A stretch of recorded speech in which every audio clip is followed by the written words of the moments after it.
Hey guys, welcome back to the channel. This is story about what if Jiraiya decided that he is going to break a secret to Naruto while he trains him for the Chunin exams. Part 1. Before I start, please do support for more amazing content and comments for part 2. Do consider to subscribe my channel and share my video to your friends and check out the description as well. Let's start the video. Pervert. The blonde screamed, spotting the white-haired man peeping in the hot springs. The man turned before scowling at the preteen. Stay quiet, you brat. I am doing research here. The man hissed. The blonde subtly ignored him. That isn't research. That's peeping. Naruto, somebody's peeping. Who is it? Curious voices came from below while the man winced. There. Up in the tree. The man cursed, jumping down while glaring at the laughing blonde. He made a mad dash and hauled up the blonde on his shoulder before scampering away from the furious women out for his blood. Hey. Put me down. The blonde wriggled in his grip, though the man's grip didn't budge. He took out Abisu in a single strike and he isn't even budging, even if I use chakra. You blew my cover. Now pay for your mistakes, the man said as he put down the blonde near a stream. The blonde looked up at the white-haired man with a frown before huffing. I am not going to do anything for a pervert. The blonde retorted. The man thought for a moment before an idea popped up in his brain. Why don't you show me your water walking? I saw that you had been failing miserably, the man said with smugness. The blonde scowled at the man before stomping over to the bank. I can do water walking better than you can, Jiraiya-san, Naruto remarked before holding his hands in a ram seal. He then took an unsteady step forward, balancing himself with his improper chakra control. The man rose a brow at the sight of the blonde trying to balance on a tightrope before beckoning the blonde to come over. Lift up your shirt, he commanded to the blonde. The blonde his eyes dangerously at the pervert man. You're worse than a pervert. He screamed accusingly. The man's eye twitched at the implication of the accusation. Naruto. You brat. I want to check your seal. And I am not a pervert. I am a super pervert. The toad sage, Jiraiya, the man exclaimed while striking a pose. Naruto wasn't sure what to say, but seeing that he was ready to look at the seal, which was messed up by a creepy-looking lady in the forest of death, he agreed. Naruto slowly lifted up his jacket and let Jiraiya examine the seal. He watched as awe and fascination washed over Jiraiya's features before he let loose a chuckle. Your father was a genius to design this. It can hold all the Biju together if needed, he murmured before looking up on Naruto's shocked face. You knew my father? Naruto asked in a whisper, almost as he wasn't believing what he was hearing. Jiraiya realized the slip and bit his tongue. His sensei was going to give him an earful after he heard this.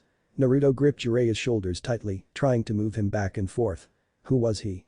Tell me. Ah yes. I knew who your father was, Jiraiya said dramatically, trying to increase the suspense, though it was in an attempt to make Naruto forget. But before that, hold yourself tightly. 5-element seal. Release. Jiraiya as his fingertips lit up with small blue chakra flames and slammed them on Naruto's stomach. Oof. Naruto wheezed as all the air was promptly knocked out of Naruto's lungs. Damn you, Iro-senin. You could have warned me, Naruto groaned in pain. Jiraiya's eye twitched at the nickname, but said nothing. Now try to water walk again, Jiraiya instructed the blonde.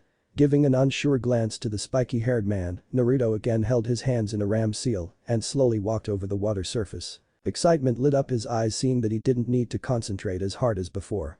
Letting go of the seal, he walked again slowly before running around knowing that he wouldn't fall.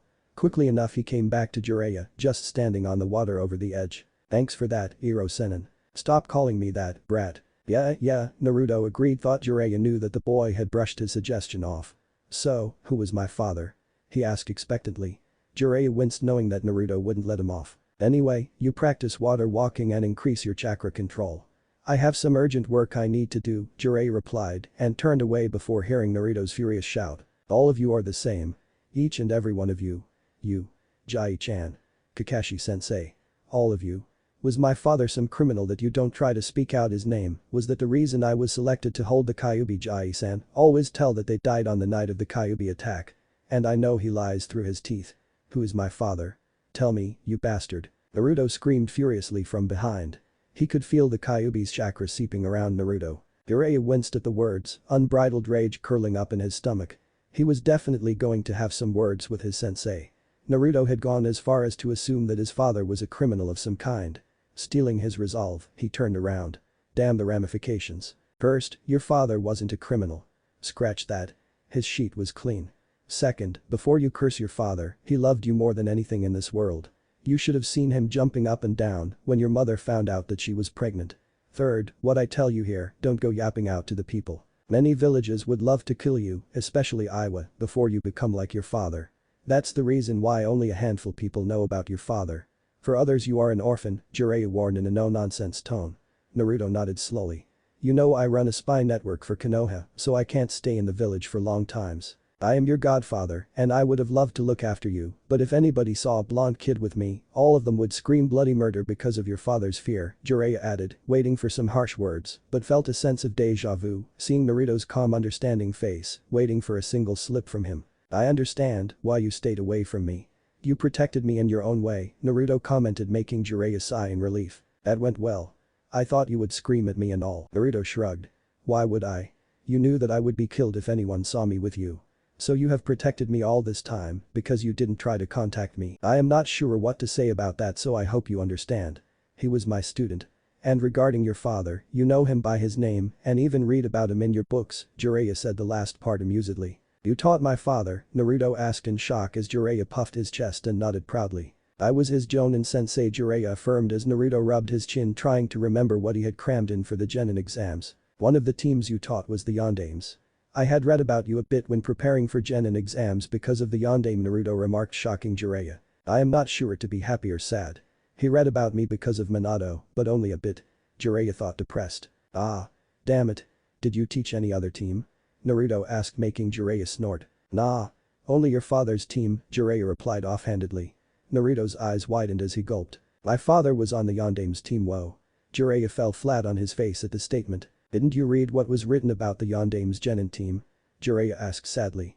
Naruto pondered over it before remembering it. Yeah, they had written that except his sensei, his teammates had died in the second war, he trailed off while looking at Jiraiya's smug face.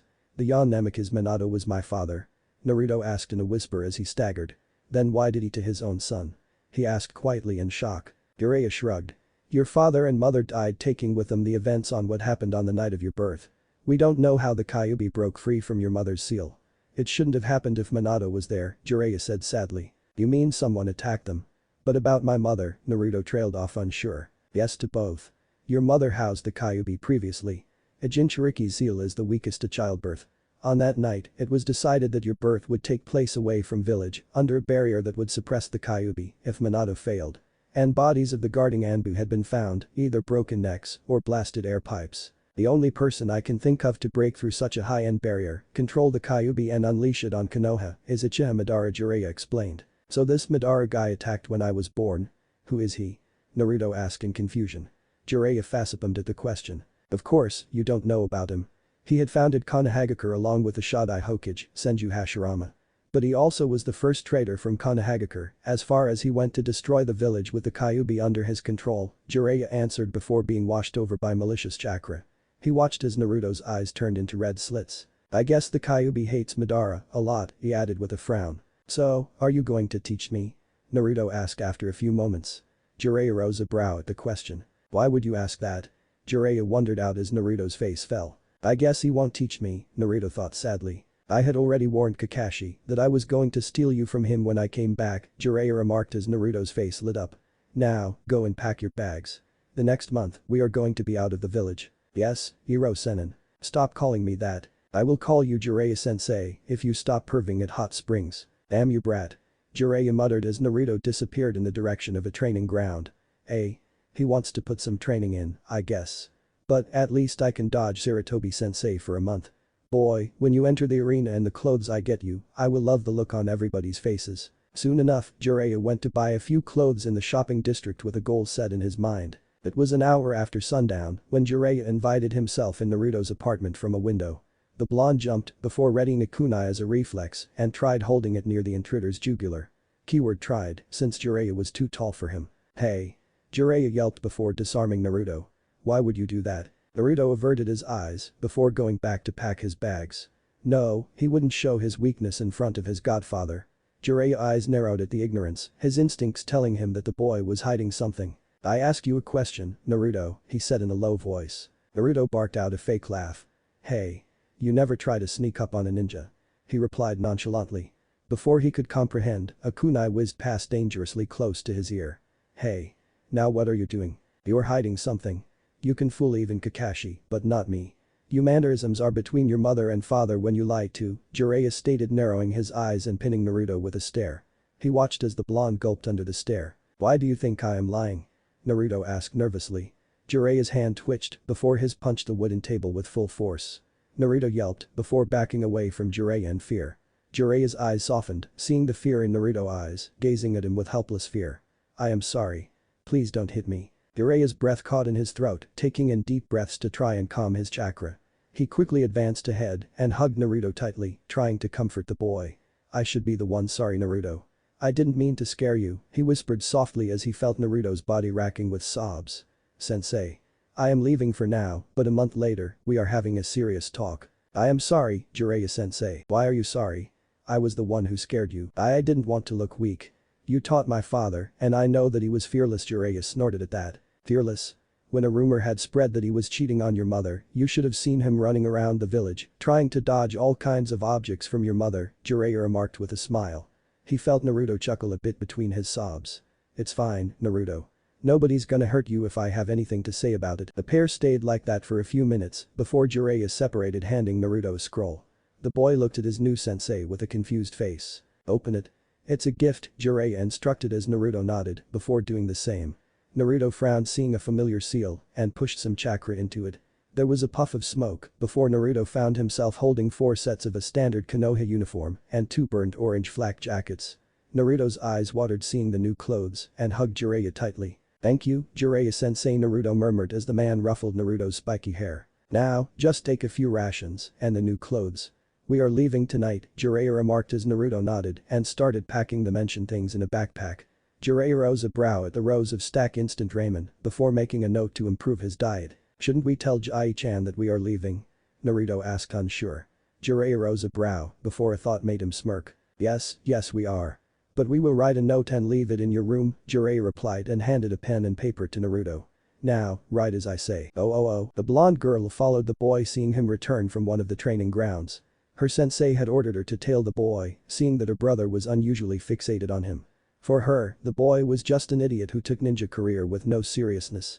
She planned to follow him just for the sake, already knowing that he wasn't a threat for their plans. Following the around the town for a few hours as he bought a few things, mostly camping material, she noted. But something she didn't miss was the way which the people were treating and gazing at him. Only a few of the villagers had greeted him with smiles.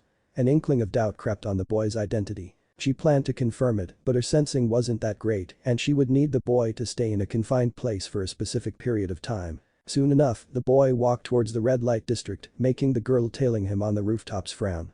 She wasn't sure why the boy was heading towards a place where many people dared not to even step in their lives. Still she kept on walking behind the boy, masking her chakra so the boy or nobody else would sense her on the rooftops. What is he doing here? The residential district in the opposite way. She thought with a frown before noting that the boy had stopped in front of an abandoned rundown building. She watched as the boy climbed his way to the second floor and opening a door which had a lot of things scribbled in it. Narrowing her eyes, she could make out the word demon written more than a dozen times. She gulped realizing that her doubt was indeed correct and the boy she had been tailing for some time was Konoha's Jinchuriki. The same like her brother. She was about to run away in fear, thinking that he was same as her brother, but she was washed over by a sad, but at the same time an overwhelmingly excited chakra. He has terrible chakra control. She noted amusedly before hiding near one of the windows.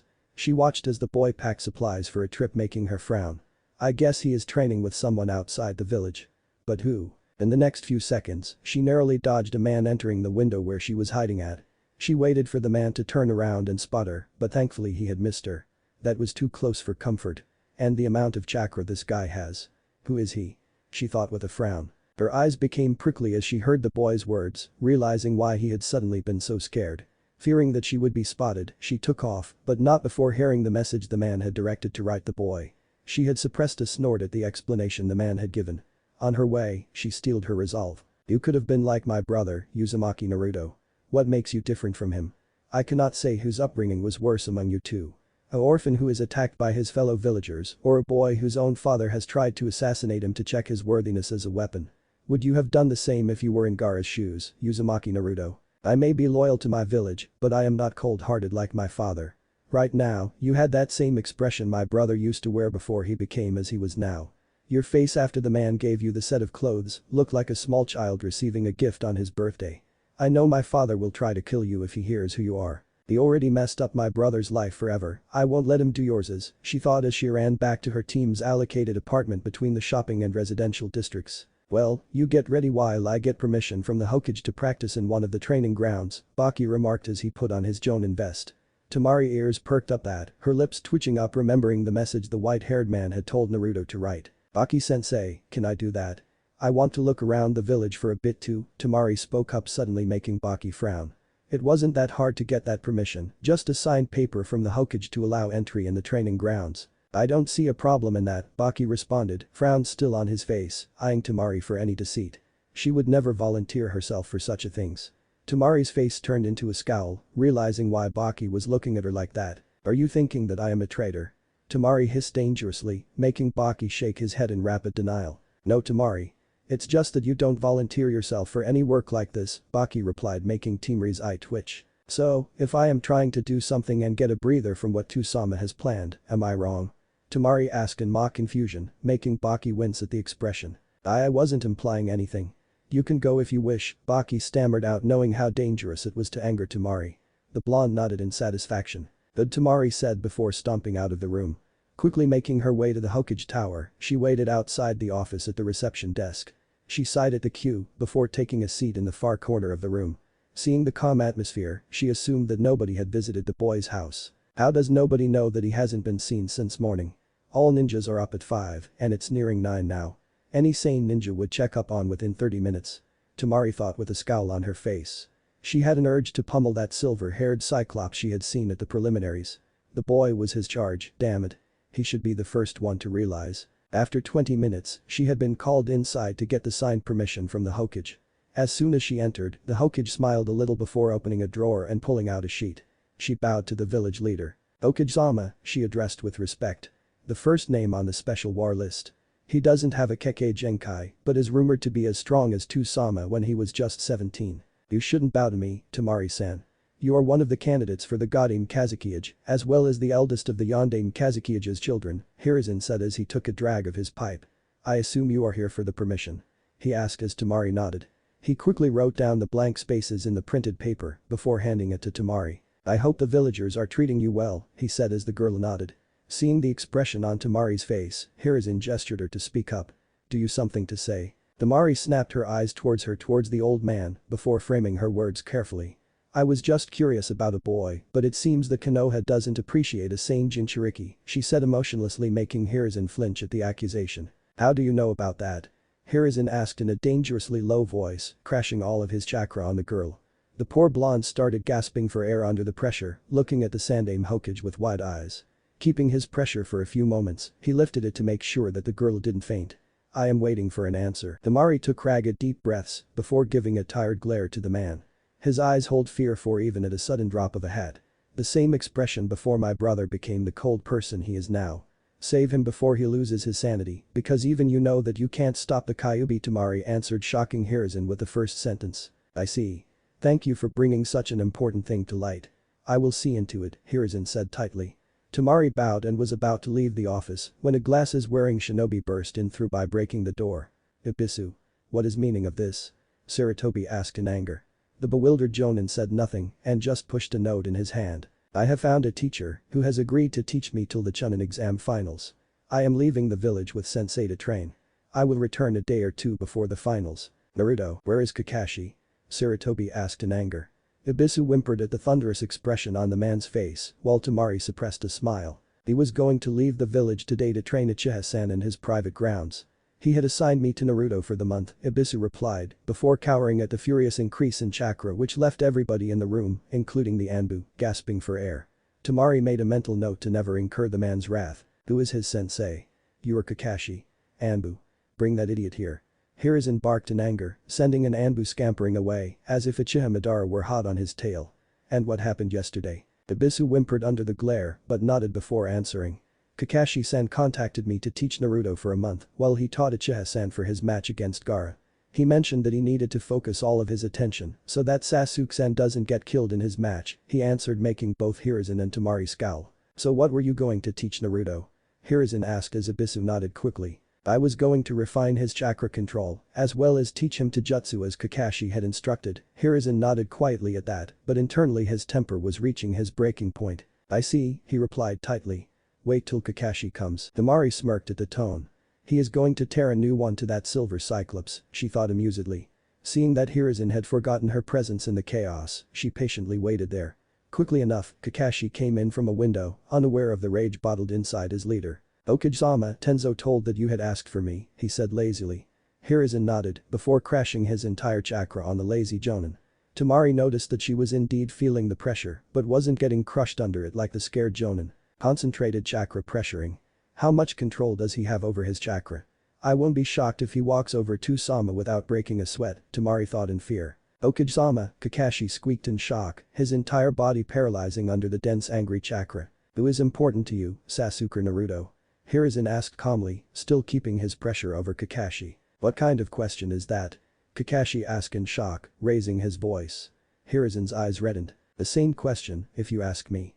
Can I know why you gave Naruto to Ibisu for a month while you taught Sasuke? Is Naruto a second priority to you? He asked calmly, the calmness sending shivers down everybody's spines. No. Kakashi exclaimed in anger. Then why don't you teach Naruto alongside Sasuke? He asked with a frown. Sasuke's opponent is Gaara, and he almost killed Lee if it weren't for Guy. And in simple words, Sasuke is weaker than Lee. He will be killed in an instant, Kakashi said without a break. Naruto is weaker than Sasuke currently, whereas Neji is stronger than Lee. So you are saying that, refining Naruto's chakra control and Taijutsu, you expect him to beat Neji? Hiruzen asked as he narrowed his eyes.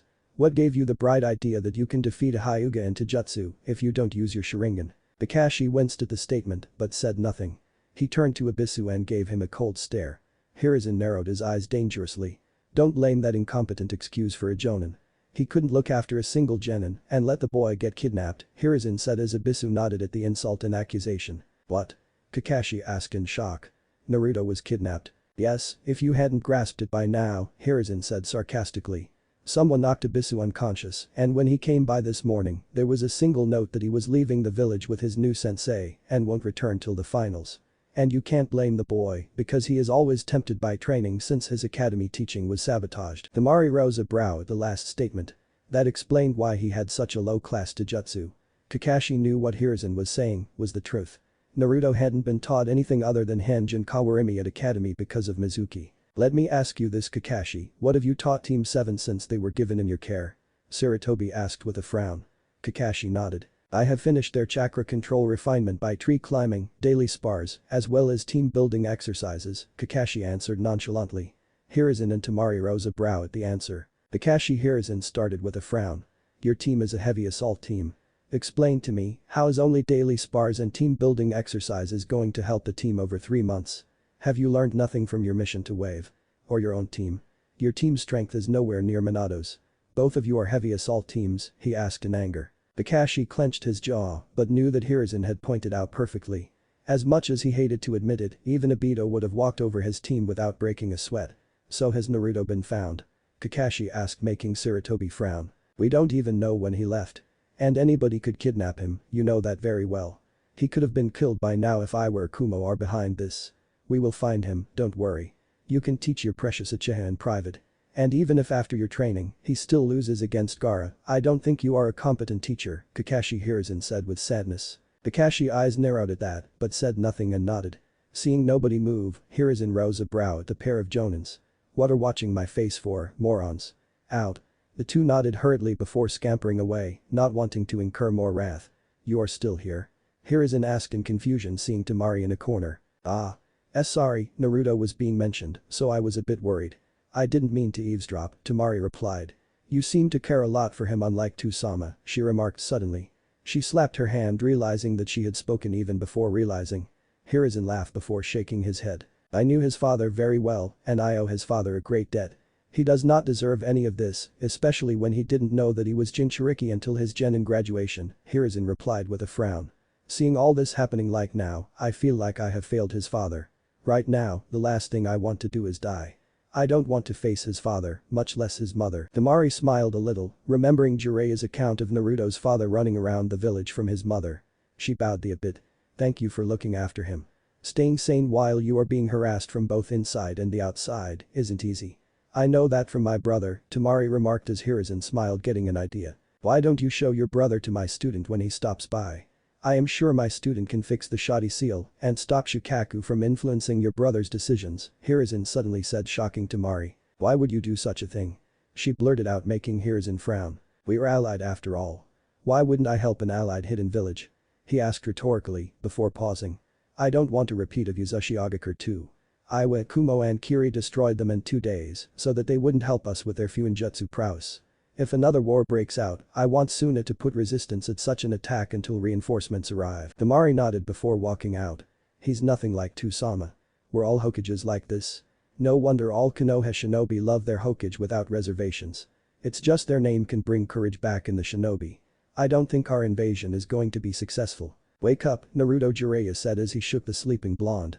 Naruto mummed something incomprehensible before he started snoring again. Jiraiya rose a brow before smirking. And here I thought that I would be able to teach you an amazing air rank jutsu, Jiraiya said with smugness. In an instant, Naruto was up, his eyes sparkling with excitement and eagerness. Jiraiya smirked at the reaction, making Naruto frown. You said that to wake me up, didn't you? Naruto said accusingly.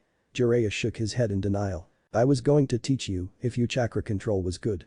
For now, get ready. We will first check your taijutsu and something I want to give you, Jiraiya replied. The jutsu was invented by Minato, he added and smirked, seeing the fire lighting in Naruto's eyes. Yes, Jiraiya-sensei. Naruto exclaimed before running away to get ready. Jiraiya shook his head at how easy it was to fire up Naruto. Jiraiya rose his brow as a wet-haired Naruto, wearing the clothes he had given him, was standing in front of him in less than 5 minutes. I am ready. Jiraiya nodded before going out to an open field nearby the inn they were staying. He gestured Naruto to sit opposite to him. Naruto rose a brow but sat at the place as Jiraiya rummaged a scroll from his pack and laid it in front of Naruto. This is the Toad summoning contract. Your father was a Toad summoner before he died, he remarked, pointing to the name Namikaze Minato. Naruto looked at him in confusion and awe. I am passing this to you now. Draw some blood and write your name here, he said, pointing to a blank strip next to his father's. Naruto's eyes widened in shock before he nodded eagerly. He bit his thumb, drawing out some blood to write his name. He paused for a moment before smiling brightly. Jiraiya smiled at the name he had written. Uzumaki Namikaze Naruto. Boy, Bunta's face is going to be legendary when he sees it. Jiraiya commented, closing the scroll and packing it back. Now it's Einar boar, dog, bird, monkey and ram. Try putting as much chakra as you can. I wouldn't be surprised if you manage to summon Bunta. You have more chakra than anybody else I have seen. Naruto nodded and took in a deep breath. 2chan used to summon them. Even Jiraiya-sensei summons them. I guess all their summoners are powerful ninjas. I need to put all of my chakra into this, as Naruto thought, determined. He went through the 5 hand seals before trying to pour as much chakra as possible into the summoning and slapped his palm on the ground. Fuchius no Jutsu. Naruto called out as an array of seals spread from his hand, causing a sudden poof of smoke. The teacher and student looked expectantly to see what had been summoned. Naruto frowned, seeing the small toad looking at his teacher with a raised brow. I thought I could summon something bigger. I guess I should go again, Naruto said, making Jiraiya jump and catch his hands. Wait. You summoned the second most powerful toad. Even I can't summon him this easily, Jiraiya remarked as the elderly toad raised an impressed brow. You got us a new summoner, Jiraiya-chan? The toad asked.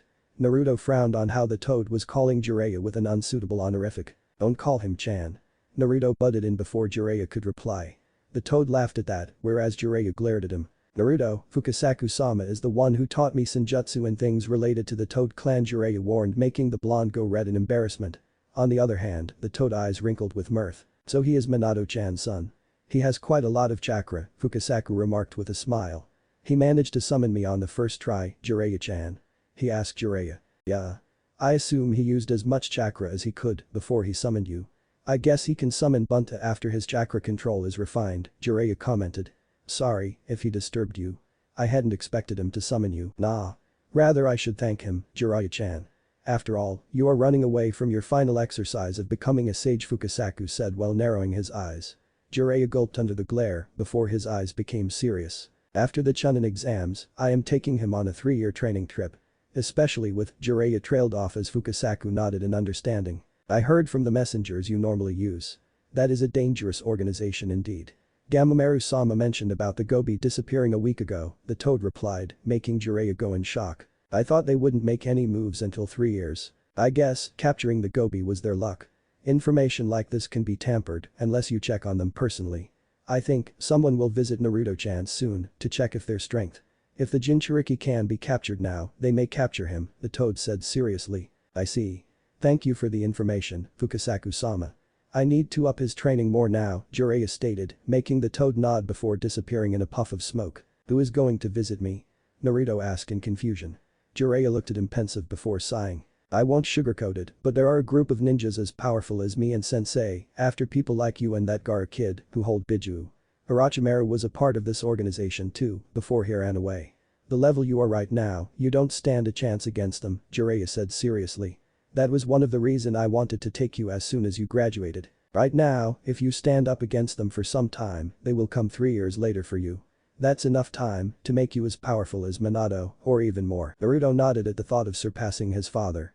I understand, Jiraiya-sensei. What should I do? Well, how many shadow clones can you make? The man asked while rubbing his chin. About nearing 200, Naruto replied unsure. Jiraiya's eyes lit up with excitement. Make about 100 Kage Bunshin, Jiraiya instructed as Naruto did the same. The field soon got crammed packed with 100 blonde heads. Now, 90 of you practice your chakra control, the remaining 10 stay here, he said, but none of them moved. How's this going to help? A few Narutos asked together. Jiraiya facepalmed at the question. Kage Bunshin, divide your chakra equally among the clones. Dividing it over a large number decreases the amount of chakra in a single clone, hence increasing your control. Also, when the shadow clones pop, you receive their memories, Jiraiya explained as Naruto's eyes widened in shock. I never knew about that, all of them cried out in shock. Jiraiya nodded before shooing the 90 clones away to their assigned task. Now 8 of you, take these 8 books and read from them, he instructed while popping 8 books from a storage seal. A clone frowned at the title. Beginner's Guide to Fuinjutsu. Do I have to read this? Naruto asked, not happy at the prospect of reading books. Jiraiya frowned before smirking. He now knew how exactly to rile Naruto up. Both of your parents were masters of Fuinjutsu. I thought you were interested in it, Jiraiya said nonchalantly.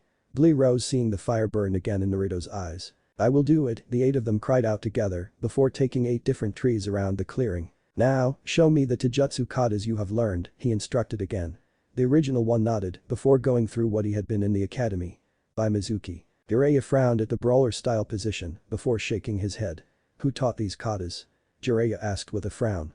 Naruto looked at him with confusion before realization dawned on him. I got everything wrong, didn't I? He asked sadly.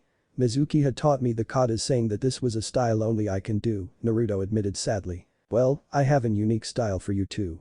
Among you only maybe that Shikamaru kid can do this style, because you are lean. Kakashi went just a bit over its norm because his muscles developed a bit too much. You have a lot of muscle, but it is compressed in a lean body. That makes you perfect for the hummingbird taijutsu style. The only user of this was your father. It relies purely on speed, explosive power and accuracy. It is a perfect counter for many styles like Goken and on par with Gyuken, Jiraiya stated as he tossed another scroll to one of the clones. All of its katas are in it, he added. Naruto watched in awe as his clones went to do as they had been instructed, increasing his learning pace. He looked at Jiraiya with unbottled excitement. What should I do? Naruto asked eagerly. Well, if you want to learn your father's Rasengan, you need to have good chakra control. That's what your clones are doing right now. But they can't do your physical work, that means you need keep you in shape by doing physical exercises yourself. So, assuming that the clearing is 200 meters in circumference. Give me 50 laps, the toad sage instructed his apprentice. The blonde nodded before he started to jog and sprint at the circumference of the clearing. Good. If he has 90 clones at chakra control, he can do what he does over 3 months in a single day. At this rate, he might surpass a huge number of Jonins by the time we return back to Konoha. Kage Bunshin sure are a great way to increase your experience. I wonder if I can use them for Senjutsu training. Shikamaru frowned at the information he heard Ino and Sakura gossiping about. Nah. Naruto may be an idiot, but he had a weird knack of things.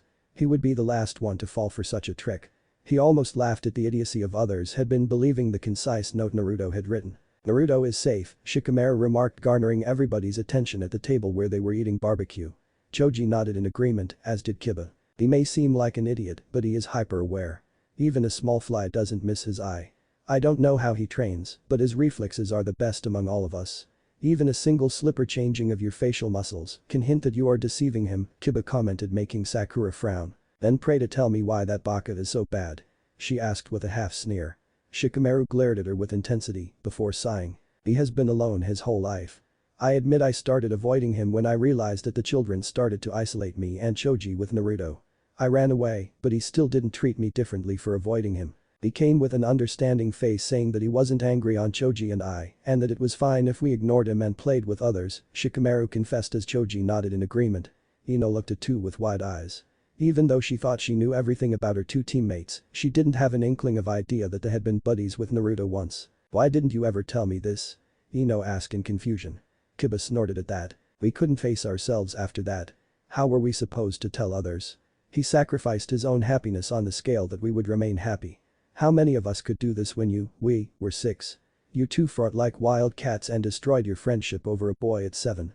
You only thought of your own feelings, Kiba said harshly pointing at the two girls. The two flinched at the accusation. The only person he was close to before and even now is Hokage-sama.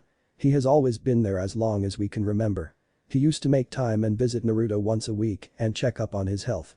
And he needs to look after a village.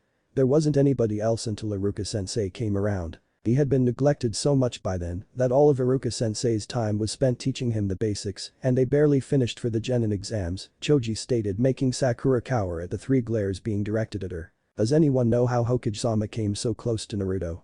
Shino asked the trio of boys. Shikamaru shrugged. He has been visiting Naruto ever since I or any of us remember, Choji replied making Tenten frown. I know he visits us specifically to get kunes for Naruto. Like I have heard my father criticize the villagers a lot of times.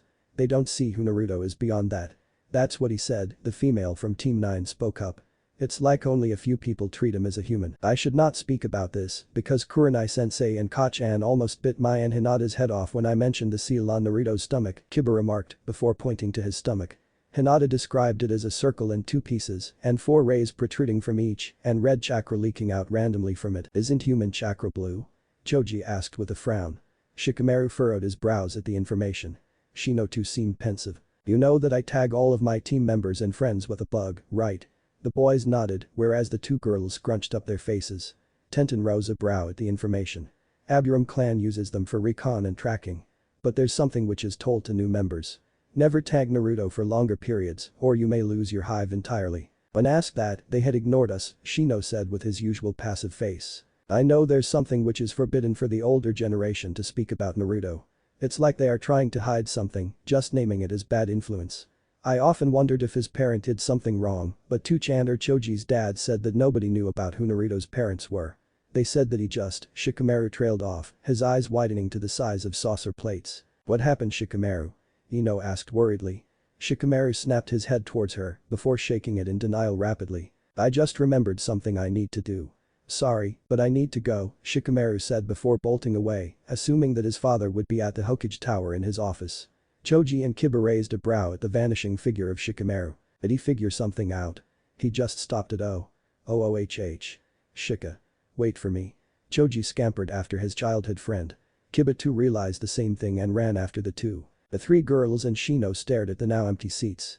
Tenten craned her head sideways, not knowing what to say. We shouldn't pry. Why? Because they feel guilty for isolating Naruto and they think they can help him, Shino remarked making Tenten nod in agreement. Sakura looked down guiltily. Even though they had been teammates for over 3 months, she knew next to nothing about Naruto. Do you think Naruto can beat Neji? Tenten suddenly asked. Shino smirked underneath the high-collar jacket. As long as I have known Naruto, he has a knack for unimaginable feats. He couldn't create a simple clone in the academy, but now, he spams Kage Bunshin after Kage Bunshin at a rate which would kill even our senseis of chakra exhaustion, Shino commented amusedly. Shukaku had been having a peaceful lunch with Choza, Inoichi and Tsume and Yazuka, the latter joining that because of her tracking capabilities. So, even his tracks have been covered? Shukaku asked with a frown. Tsume nodded sadly. I tried tracing out the Kyuubi's chakra, but it too came out as a blank. The trail just moves around the apartment before vanishing, Kuramaru, Tsume's partner reported. The 4 adults frowned at the information. The seal master is at work, Choza commented. You can't suppress such humongous chakra without seals. What seal masters do we know of? He wondered out. Jiraiya-sama and Chiyo-san from Suna. The one Kiri had died soon after the Third War, while the ones which Iwa and Kumo have are frail to even move from their bed, Inoichi replied. Jiraiya-sama hasn't been in the village for years and Chiyo-san isn't a seal master, Inoichi. Have you seen the Kazukiya's son?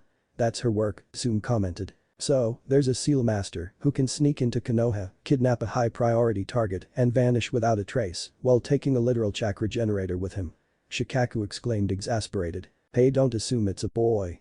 It can be a woman too. Tsume retorted, making Choza look at her bewildered. Edo Tsume-san, we don't have any interest in the kidnapper's gender. We need to find Naruto-kun, he spoke up, making the woman grunt. You don't need to do that, Tu-chan, a voice spoke up from the doorway. The four adults frowned, seeing Shikamaru, Choji and Kiba looking at them with emotionless faces. Naruto is hyper-aware. He would be the last one to get kidnapped from any of us, Shikamaru added, making Shikaku frown. Shikamaru, he has vanished without a trace. Not even Kuramaru can track his smell, Shikaku said in an exasperated voice. Kiba snorted. What gave you the idea that even Kuramaru can find him? He can erase his tracks easily. He is a genius when it comes to these things. How do you think he managed to hide from you so long after he pulled of his extraordinary pranks? Kiba asked with a raised brow. Choji frowned behind them. Guys, we are going off track, he warned. Shikaku rose a brow as he drank water. Does Naruto keep the Kyuubi locked away in his body? Kiba asked unceremoniously. Shikaku spit out the water in shock as Choji and Inoichi choked on their pieces of food. What gave you that idea? Tsume blurted out in shock. Shikamaru rose a brow with an expression which screamed, are you an idiot? The older generation look at him in fear and often call him a demon. You can't call someone a demon on a whim. Then, when we were discussing about Naruto now, you said that he just popped out of nowhere on the night of Kyuubi attack. That and Kiba telling me about the seal was enough to figure out that Kyuubi was sealed inside Naruto, Shikamaru explained as the two boys nodded in agreement. I know it is forbidden to tell that he holds the Kyuubi to our generation. If it was just allowed, the villagers would have openly told that and not label him as a bad influence, Kiba added as silence descended in the room. Well, that hit bull's eye, Shikaku started. So, how do you think of him now that you know he hold back the troublesome Kyuubi? We are ashamed of ourselves. You remember Choji, Kiba and I used to play with him when we were 6 or 7. When the other children started isolating us because of our interaction with Naruto, he stayed away so that we wouldn't get isolated. All while he was dealing with the Kyuubi inside him, Shikamaru said quietly. Does Naruto know about the Kyuubi? Choji asked with a frown. Yeah. Mizuki was arrested because he told that Naruto. Well, he was supposed to know about the Kyuubi after graduation, but from Hokage-sama, not a snake's traitor, Choza answered his son's question. Snake's traitor? Kiba asked, puzzled. Team 7 fought him in the second stage, Tsume replied. Orochimaru, you mean the one who bit Sasuke team? That pedophile? Kiba blurted out, making the room burst out in laughter. Who called Orochimaru a pedophile? Inoichi wheezed between laughs. Naruto had described him as a creepy pedophile who could summon snakes and bit Sasuke on the neck, Shikamaru replied in amusement. Well, that isn't surprising. He called Abisu a pervert on his face, Tsume commented. Trust that boy to come out with interesting nicknames. Soon the room became quiet as Shikaku decided to ask something Shikamaru had noticed. You said Naruto was hyper-aware, right? He asked as Shikamaru nodded. Like even a small movement or noise and he can catch it, Kiba answered as the room suddenly turned cold. Did we say something wrong? He blurted out in fear. The four adults realized that they had leaked out their chakra in anger. Choza clicked his tongue. Nothing, Shikamaru-kun, Kiba-kun, Choji. We just realized something, the big bone man replied. You can go, but don't tell this to anyone. Hokage-sama's law is execution for anyone who tells Naruto's status as a Jinchuriki, he warned as the three kids nodded and gulped in fear. As soon as the three boys left, the four shared a look. What Temari-san noted and Hokage-sama said was right. Naruto has been abused, Inoichi remarked with a frown. A few hours away from Konoha, a blonde woke up with a searing headache. He clutched his head at the pain, groaning as shifted his prone form. He opened his eyes when someone tapped his shoulder and turned to look at the person. What happened, Erg? What was that? He asked in disgust at the sudden bitter taste that assaulted his mouth. The man laughed at his reaction before giving him another saucer full of the same substance. It is a medicine for headache. You went ahead and dispelled 100 Kage Bunshin together, who had been around for 12 hours, Baka. Nobody's brain can take 1200 hours worth of information in an instant. Jiraiya scolded as Naruto hung his head low, realizing his mistake. So I shouldn't dispel them together. Should I dispel them in short batches with breaks in between? The blonde asked before pinching his nose close and taking the medicine again. It depends on how much time your clones have been around. I would prefer one after every 15 seconds if it exceeds an hour. Now eat your dinner. You have been unconscious for 4 hours. I need to do something, Jiraiya said as he pushed a plate in Naruto's hand before getting up. Yes, Iro-senin. Naruto responded, making the man frown. Didn't I warn you to not call me that? I will call you Iro-senin if you act like a pervert, Iro-senin. I know you are going to do your so-called research. Brat Jiraiya murmured under his breath. I am not a pervert. I am a super pervert, Jiraiya replied making Naruto frown. Yeah. Sensei, Fuinjutsu was quite easy, Yakno. I remember everything from the first 4 books, Naruto remarked making Jiraiya stop in his tracks. Again? Jiraiya asked in shock, wondering if he had heard wrong. Naruto ate the food in his mouth before speaking again. I said that I remember everything from the first 4 books, Sensei. I understood quite a bit of 5th and 6th, Naruto replied making the white-haired pervert look at him in shock. Jiraiya sat down in front of Naruto in an instant. Alright, start with what you learnt in the first book, Jiraiya instructed as Naruto frowned but explained everything he remembered from the books, eating simultaneously. Jiraiya heard Naruto's answers in shock, still not believing his ears. At all I remember the position for strokes when making seals which involve time, Naruto remarked in the end as he drew 5 lines and an unique character at specific intervals. Jiraiya rubbed his temples in disbelief. Naruto Jiraiya stammered making Naruto gulp in fear. Did I say something wrong? Naruto asked unsure. Jiraiya shook his head in denial. No. You idiot. Your father and mother had taken over 8 months to reach the same level. You reached that in relative time of 108 hours. Jiraiya exclaimed shocking Naruto. You mean I did this faster than Two-chan and Ka-chan? He asked in a whisper as tears brimmed in his eyes. Jiraiya nodded as tears started flowing down Naruto's cheeks as he smiled. Why are you crying? You surpassed your father. Jiraiya said making Naruto shake his head in denial. It's not that Jiraiya-sensei. Knowing that I know Fuinjutsu like Ka-chan and Two-chan made me feel connected to them, Yakno, Naruto choked out making Jiraiya smile softly. I never understand how Fuinjutsu works and you use Amakus, Jiraiya commented with a small smile. You have never told me about Ka-chan, Jiraiya-sensei, Yakno. Naruto remarked as he calmed down. Jiraiya eyes lit up at that. Oh. Kushina was one hell of a character. In fact more dangerous than you with your pranking tendencies. She had once replaced a detergent powder in the Hyuga compound with pink dye. You should have seen all those stuck-up Hyugas running around in pink garments. It is going to take long. You fail in pranking tendencies when compared to your mother. 20 days into the on-road training, Jiraiya rubbed his temples in exasperation. He had started to teach Naruto the Rasengan after he deemed his chakra control was perfect. That was on the 3rd day into the trip, 4 days after the preliminaries ended. Jiraiya had allowed Naruto to look Rasengan closely before giving him a water balloon and instructed him to pop it with his chakra only. Naruto surprisingly had done that in a record of 8 hours, while a few of his clones worked on perfecting the seal in the first 4 books and learning from the latter 4. When Jiraiya had asked how he had done it so quickly, Naruto had explained that the Rasengan had obliterated a rock, but also on closer inspection, grind it into fine powder at the point of contact. The second step had been completed 2 days later, while the third needed another 4 days. Soon, Naruto realized that his Rasengan didn't pack much power and kept repeating the third step, gradually increasing power. That was what had brought Jiraiya to such a state. So, you're telling me that you increased power in your Rasengan till my level? Jiraiya asked as Naruto nodded and formed a bright blue Rasengan in one his hands. Jiraiya too made one of his own, before raising a brow at the similar brightness of chakra. Guess the chakra control training with your clone succeeded. That's stronger than what Kakashi can make. Thank you for teach me, sensei. Naruto suddenly exclaimed with a smile. Jiraiya rose a brow at the sudden statement before getting a new idea for teach Naruto. Where are you in Fuinjutsu and Taijutsu? He asked while furrowing his brows. I am about to complete the 8th book. So, I can create quite a few barriers, specialized blood seals, as well as stasis seals. I am stuck on the part where you use chakra to imprint seal on a surface. In Taijutsu, my accuracy is fine, but my speed and power are a bit off.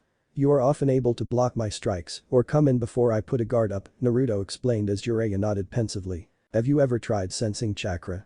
Jiraiya asked as Naruto tilted his head sideways. How the hell do you do that? Naruto blurted out, making Jiraiya smirk. You meditate. If I try to explain how I sense chakra, you will not be able to understand. Everybody senses chakra in their own way. So meditation is the first in the list for sensing chakras, Jiraiya explained. You should be able to sense them easier than others because both your mother and father were sensors. So there's no doubt you're a sensor. So now your assignment alongside Fuinjutsu and Taijutsu is trying to sense people around you. Naruto nodded seriously before making shadow clones and assigning them to their jobs. Fuinjutsu, Taijutsu katas, meditation and chakra control. The original Naruto started to do physical workout. Jiraiya raised a brow at that. Why aren't you meditating? He asked with frown. Naruto looked at Jiraiya in innocence. My first match is Neji. He is a master in Gyuukin Taijutsu. And I need to teach that bastard on how to treat your family.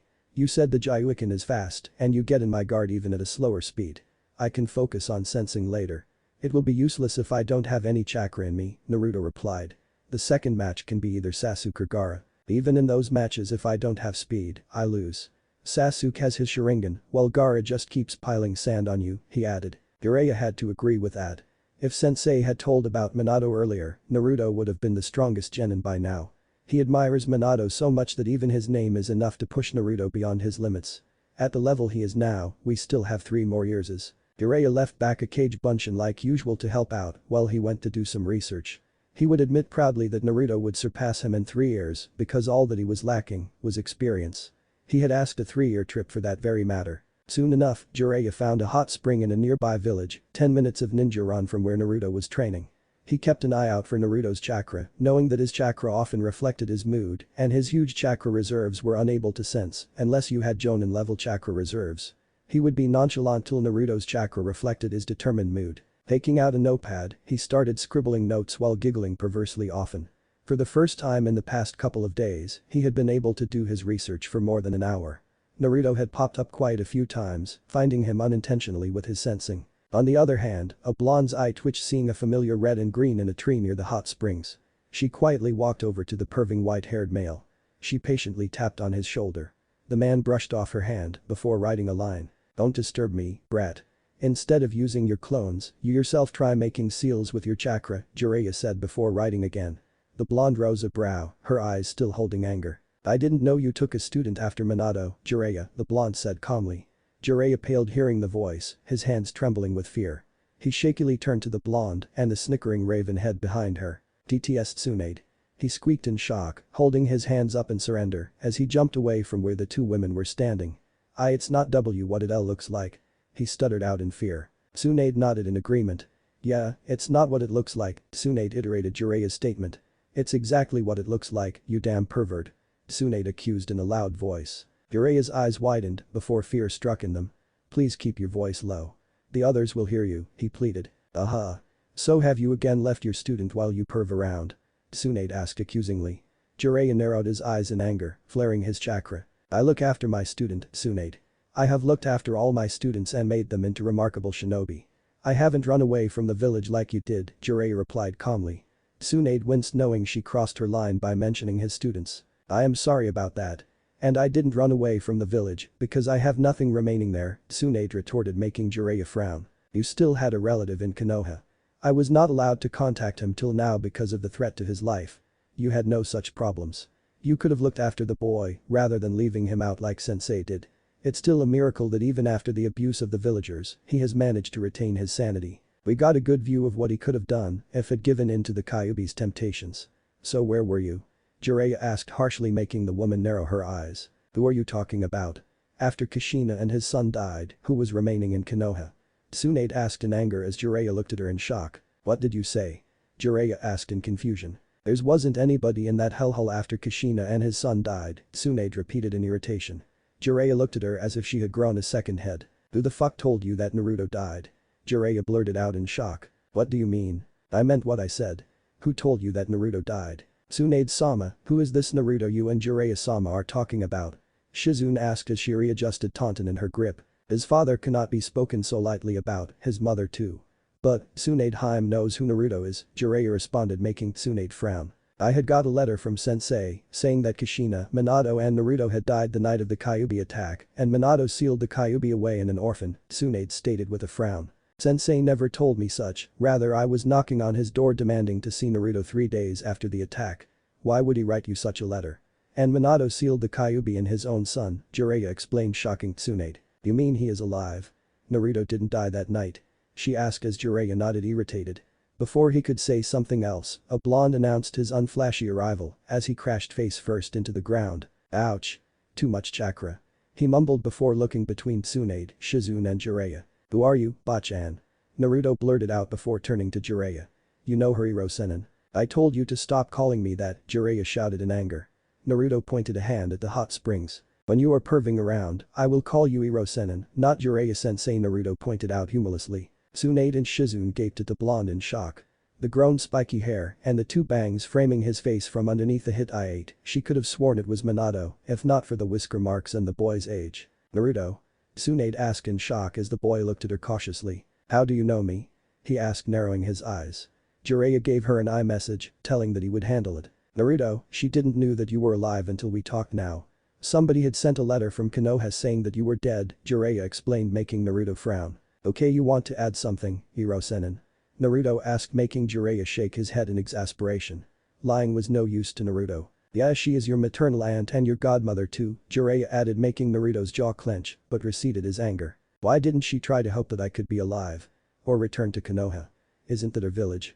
The village for which her grandfather, her granduncle and countless other shinobi sacrificed their lives to protect? Naruto asked coldly, making Jiraiya and Tsunade wince. You know that I wasn't safe if I traveled with you. What was her problem then? Tsunade said nothing, rather she wasn't in a position to say anything at that. Naruto had perfectly asked the question one after the other, not giving her a chance to even utter an excuse. She closed her eyes, trying to stop the tears from falling down. If I were you, who has lost all of their family, I would still come to check in Konoha to check if the letter was true. And many people could have been saved with your medical prowess when the Kyuubi attacked. Kachan could have been saved if you weren't cowering away trying to hide from reality, he added, making the blonde woman flinch at the accusation. Naruto? Jiraiya hissed in anger. Naruto gave an emotionless stare to Jiraiya. You know I am telling the truth. You said the Kachan's wound was about 2 Fuma shuriken in breadth because she had been only pierced by the front of the Kyuubi's nail. I had got a smaller wound from a kunai once, but an experienced Iryonin healed it. Maybe the Kyuubi's chakra helped too. But with her medical prowess and Kachan's Uzumaki blood, she would have been weak but would have lived, Naruto said coldly, making Jiraiya look downcast, knowing that the boy was right. I'm sorry, Tsunade stammered out, making Naruto frown. What's done is done. I am not trying to accuse you of anything, just pointing out that Kachan would be alive if you weren't squandering around with the sacrifices Shadame Jai-chan and Nidame Jai-chan made, Naruto responded, making Tsunade glare at him furiously. What do you mean by squandering their sacrifices? She asked furiously. Jiraiya looked at Naruto with worry, knowing that boy had been pushing his limits with Tsunade. Do you think that all those shinobi who died in the 3 wars died of their own will? Everybody wants to live. But they died with a smile because they knew that they were protecting Konoha. They died with the peace that their families would remain safe even if it meant dying for them. It is said that Nidame Jai-chan died acting as a decoy to help Sandame Jai-chan's team get away. Because he trusted Jai-chan to take care of the village and his family. He knew that even if he died, Sandame Jai-chan would keep the village and you safe. For me, all of them gave their lives trying to achieve peace. But in Jiraiya Sensei's book, he said that the alliance which we make are temporary. Nobody knows how true peace can be attained. I want the hidden villages to have true peace between them and not go at each other's throat at the drop of a hat. A war brings misery to both sides and we forget that trying to prove that one is right. That's why I want to become the Hokage, Naruto said passionately. The 3 adults looked at him with wide eyes. The 3 seeing visages of the people they knew. Jiraiya shook his head with an exasperated smile while Tsunade staggered back in shock. She was quiet for a few moments as Naruto, Jiraiya and Shizune looked at her expectantly for an answer. When you put it that way, you sound like Minato. Making the person feel guilty by explaining your view. For all this time, I always thought that all the Hokages were idiots sacrificing their lives over a village, but they died thinking that they took a chance to protect and save their loved ones, she remarked softly, before untying the necklace around her neck. Take this as a proof that I lost to you. This was Jai-chan's necklace, which he had given to Mito-bachan after marriage, she said, handing the green crystal to the blonde boy. As soon as the crystal touched Naruto's palm, his eyes flew open, realizing what the crystal was. This has a seal on it. He blurted out, shocking the 3 adults. Tsunade and Jiraiya asked in shock. It's quite unique. It uses the property of the crystal. Though I am not sure for what, Naruto answered before frowning. This feels like it's absorbing chakra if I pump my chakra into it, he added before tapping it with a finger, making an array of seals appeared at its equator. What did you do? Jiraiya asked in confusion. Naruto looked up after wearing the necklace. Just put a chakra seal on it. My chakra would bounce off it, while it would absorb other chakras, Naruto replied nonchalantly, making Tsunade gape in shock. That's high-level Fuinjutsu. I assure you Jiraiya can barely do the same. And did you just imprint the seal with your chakra? Tsunade asked as Jiraiya's grinned widely. Tsunade, if I were to rank him now in a bingo book, I would rank him as an A rank shinobi with flea on sight below B rank.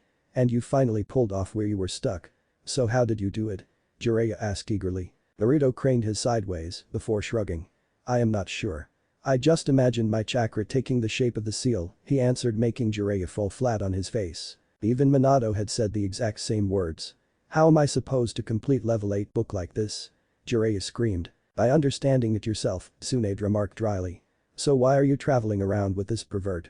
She asked Naruto. Well, he agreed to teach me for the Chunin finals next week after Kakashi-sensei dumped me for Sasuke.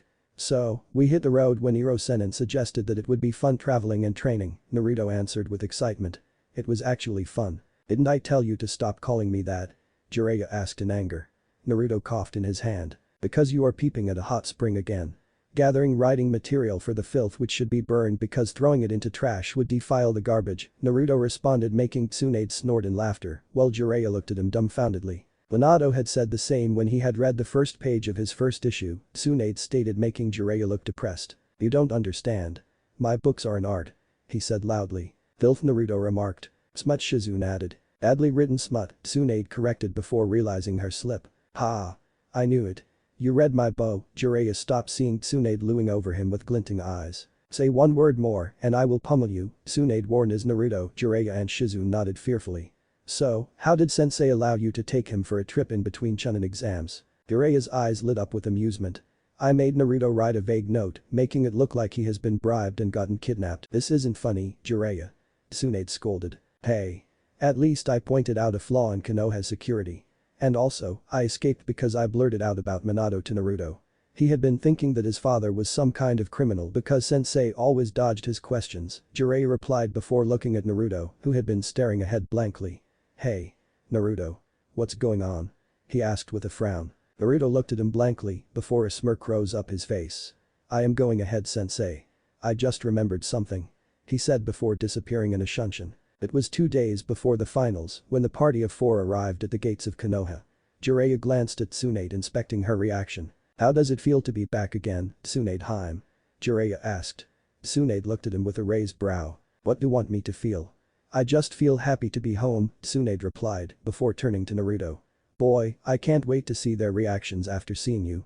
She remarked heartily. The month in which they had been away, Jiraiya and later Tsunade had fixed his diet, limiting his raiment to a minimum. The change had made him grow a whole inch and a half, as well as had set his hair exactly like his father.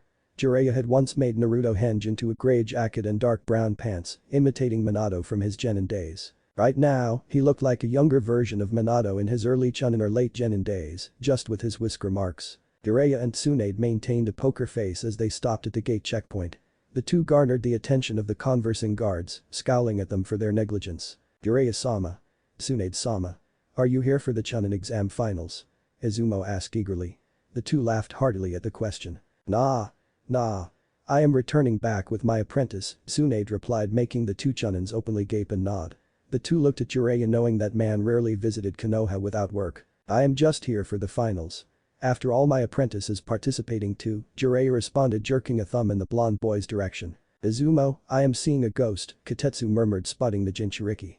Me too, Katetsu, the Chunin replied, before realization dawned on him. It's not the yondaime. It's Naruto.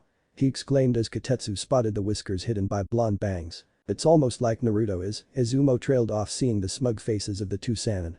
He is Yondaime-sama's son, isn't he? I assume you wouldn't say this to anyone, Jiraiya warned with a serene smile on his face as the two Chunins nodded quickly. You should talk to Hokage-sama. He thinks that Naruto was kidnapped, Katetsu responded, making Jiraiya laugh loudly. I wrote that note purposely for that matter. Do you think Naruto can be concise to the point? Jiraiya asked rhetorically. Hey. I can, sensei. It's not my fault that I get carried away while writing things. Naruto retorted. I have some work to do, so I am going ahead and preparing for my matches. Jiraiya frowned at him. He knew that Naruto had been hiding something for the past week, but the blonde had been adamant. You can't rig the stadium before the match. Jiraiya exclaimed. I can, if we bend the rules perfectly. Naruto shouted before disappearing around a corner, thankful that very less people were awake to spot his similarities with his father's face carved on the mountain face. Quickly navigating where Hiruzen had shown him an impartial weapons shop, he paused outside and took a deep breath. Opening the door, he was surprised to see Tenten alongside the shop owner, the latter drinking coffee, Naruto realized with his chakra-enhanced senses. The shop owner, Tachibana Higurashi, spat out his coffee, spotting Naruto in the doorway of his shop. Tenten dodged the hot coffee before glaring at her father. Why would you that? She asked in shock before seeing that her father was gazing someone in the doorway of their shop. She turned her head, raising a brow at the boy's changed appearance. "Me Minato," Tachibana cried out in shock. Naruto gestured to keep his voice low. "I am not Minato, Tachibana-san." Naruto replied as realization dawned on him. "You're Naruto," the father-daughter pair spoke up together. "Where did you disappear for a month?" "We thought you had been kidnapped," Tenten asked with a frown. "You worried all of us." Naruto scratched the back of his head in embarrassment. "Sorry about that, Yakuno. I was training on the road with Jiraiya-sensei." Naruto apologized. Tachibana smirked. "Leave it to Jiraiya-sama to up and disappear suddenly.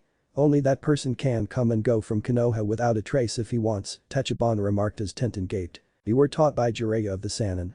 Tenten asked in shock as Naruto nodded. "He is a great sensei, Yakuno. Unless he becomes Hero Sennin," Naruto responded. Tachibana barked a hearty laugh at that. "That's an apt name for Jiraiya-sama. Though assuming your appearance, you know about your father?" Tachibana asked with a smile as Naruto nodded. "Yeah. That why actually I am here, Yakuno. I need custom kunais," Naruto started but was cut off when Tachibana slammed his hands on the counter, making Tenten yelp in shock. "What's the seal you want on it?" The older male asked eagerly in excitement before realizing what he was doing. "I mean, have you completed the seal? Considering that a month ago, you were well an amateur." "I know how I was a month ago, Tachibana-san. But spamming 100 kg Bunshin for 12 hours helps, Yakuno," Naruto said smugly. Tachibana facepalmed at the logic. "You learned information worth about what 8.5 years in a single month," he wondered out in shock. "What do you mean, Tusan?" Tenten asked bewildered. Kage Bunshin's memories return to the user after they dispel. So imagine 100 kg Bunshin every day for 12 hours, continuously for a month, Tachibana explained, making Tenten gape at the blonde. "At least they help your thoughts become a bit more mature. So, what seal should I print on them?" Tachibana asked as Naruto nodded with a smile and gave him a slip of paper. The pair frowned at the kanji. "Isn't this the same as your father?" he asked as Naruto frowned. "It is?" The blonde craned his head sideways in confusion. Tachibana nodded after a moment. "I don't know that much about seals, but making kunais for your father, I know a lot about these specific space-time seals," he remarked before pointing to a specific stroke in the third kanji. He had another seal here below. "I don't know what exactly it stood for. All I know is it's not linked with the main space-time formula," he spoke, rubbing his chin in thought. "I should have a copy of the seal matrix somewhere. I will hand it to you when I find it. I tested it out yesterday. It doesn't have any bugs," Naruto replied, frowning as the man handed him back his formula. Tenten watched as Naruto scanned the seal at a rapid pace, the slight widening and narrowing of his eyes, the only indication of the blonde deep in thought. "Du-chan, don't you need to have good calligraphy for Fuinjutsu?" Tenten asked in confusion. Naruto nodded as he looked back up from the scanning the seal. He nodded, handing the piece of paper back to the shop owner. "Jai-chan had forced me to do calligraphy a year ago. He said that my handwriting needed to improve because the teachers couldn't a single word," he answered with a shudder. "I tried to walk out of it, but Jai-chan," he shuddered again. "He promised to tell Tucci-san not to serve me any ramen until I fixed my handwriting." The pair opposite to him smothered their sniggers at the horrific expression on the blonde's face. Tenten had found a way to bribe the boy in teaching him Fuinjutsu. She knew the basics of it, but Jiraiya being the only seal master and his absence had forced to put it on hold. "So when do you need them?" "Actually, can I get them by tomorrow night?" Naruto asked innocently. "They will be ready by tonight if you want, Naruto. I assume you are going to drop the bomb on the day of the finals?" The older Higurashi asked with a maniac smirk, making Naruto shake his head in exasperation and nod. "Tenten, remind me to take a camera that day. Jiraiya-sensei and Tsunade-bachan are going to do the same," Naruto remarked as Tachibana rose a brow. "Tsunade-sama has returned?" Tenten asked, jumping up and down. "Yeah, she caught Iro-sen perving around hot springs a week ago. Somebody sent her a letter, then I died along with Kachan and Tuchan. She admitted that she would have returned and took me with her if she knew I was alive," Naruto replied, making Tachibana frown. "Well, I had a piece of my brain to give her when she returned about treating your family members, but seeing why she hadn't, I guess she understands." "So, what was your reaction when you came to know that she is your aunt?" he asked, making Tenten faint at the information. "Well, it didn't go all too well. I criticized her a lot on her choices to stay away from Konoha, but we are good now. Actually, I wanted a favor from Tenten," he said, glancing at the unconscious girl. Tachibana raised a brow to continue. "Well, my hair gives away my identity.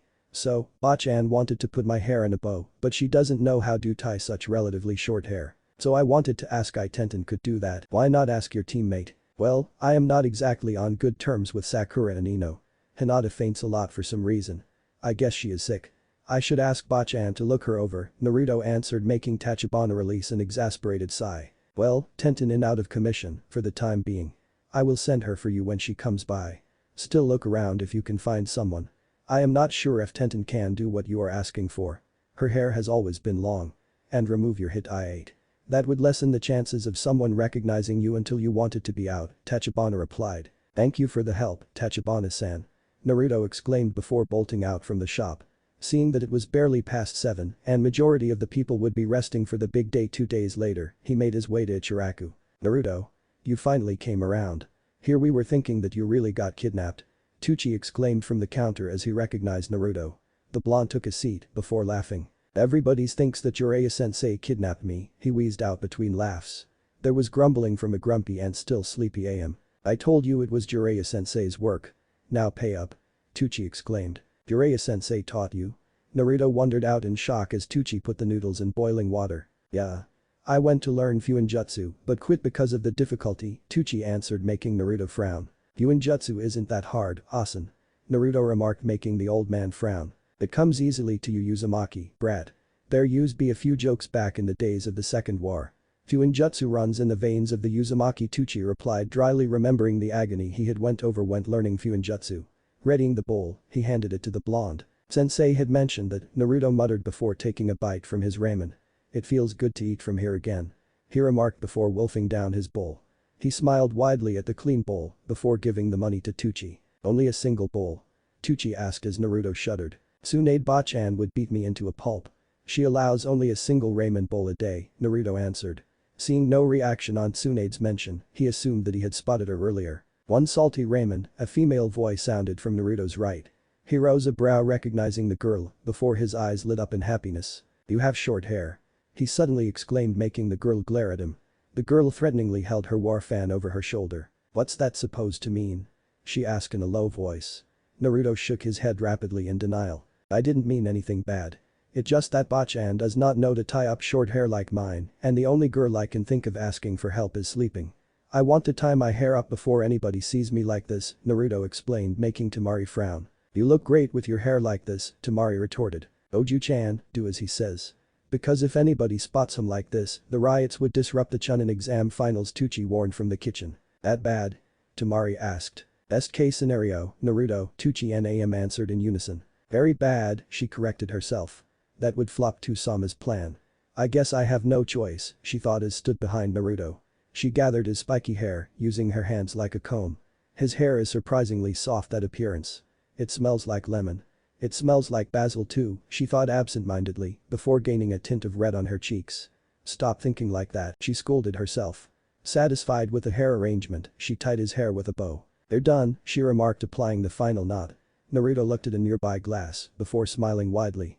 He beamed, turning back to Temari. Thank you, Temari. He said before standing up. I will off then. Thank you for the food. He exclaimed before jogging away, but stopped a step later, his legs still jogging. I am not sure if anybody has told you this, but your hair really suits you, Temari.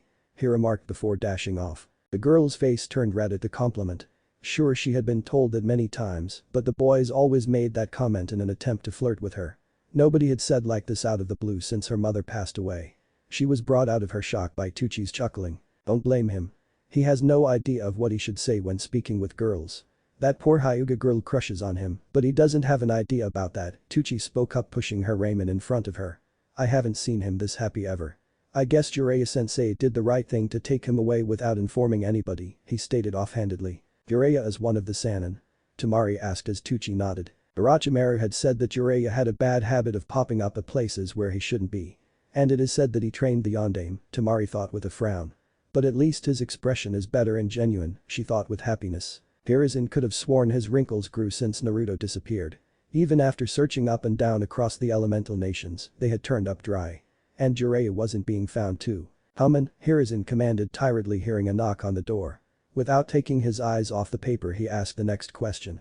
What do you want? You have seen better days, sensei, a female voice remarked. Hiruzen looked at the woman in shock. She was the last person he had expected to see anytime soon. Tsunade-chan. What brings you here? Hiruzen asked with a small smile. The blonde woman shrugged. Can't I visit my home village? I am not a traitor like Orochimaru, she replied dryly. I assume you got my message. he asked Jiraiya. The toad sage scowled. I leave him in your care, thinking that he would be safe in Konoha and gets kidnapped from the village. Imagine my surprise when I re-establish contact with the toads and the first things they report is Naruto was kidnapped. Were the censors playing marbles? Jiraiya asked in false anger. Shizune gasped at the statement, though quieted down after catching Tsunade's gaze. And imagine my surprise when I run into a frantic Jiraiya telling how someone who died almost 13 years ago for me was alive and kidnapped. Tsunade added, making Hiruzen frown. They are trapping Sandaime Sama to get answers, Shizune realized. What do you mean by that? Hiruzen asked in a dangerously low voice. I had received a letter from you 3 days after the Kyuubi attack that both Kushina and Naruto had died, Tsunade responded. I never wrote a letter to you which mentioned Naruto even once. I did write letters to call you back and help after the attack, but not a letter about Naruto. I wanted to keep covers on him so that you would return at least to check up on him, but you never came. This explains why, Hiruzen remarked with a frown. Well, it's a good thing we didn't tell Naruto. He would have been the first one here and threaten you, sensei, Jiraiya commented with a laugh. Hiruzen narrowed his eyes at his student. You took him away. He exclaimed accusingly. Yeah. The kid seemed he needed a breather, Jiraiya replied nonchalantly. You made him write that note, Hiruzen added before finding himself pierced by a laser glare. I wanted to see the village frantic. How they would react if their precious weapon suddenly got kidnapped. Minato didn't give his life away for this, sensei, Jiraiya snarled in anger. And boy, was he an untapped tank. What was Kakashi doing for 3 months? That brat surpassed him in less than a month. But promise me you won't meet him until the day of the finals. You are hiding something, Hiruzen said accusingly. Both of his students gave him innocent expressions. Why would say that, sensei? You two are hiding something, he muttered. But that brings to this. Someone tapped into your messages, Jiraiya stated in a no-nonsense tone. Just makes one wonder how many such messages have been tapped. But who will benefit from Tsunade-sama not returning? Shizune wondered out aloud, making the 3 shinobi frown. That is actually a great question. Who would benefit from Tsunade-hime not returning? Definitely not anybody from the shinobi faction of Konoha.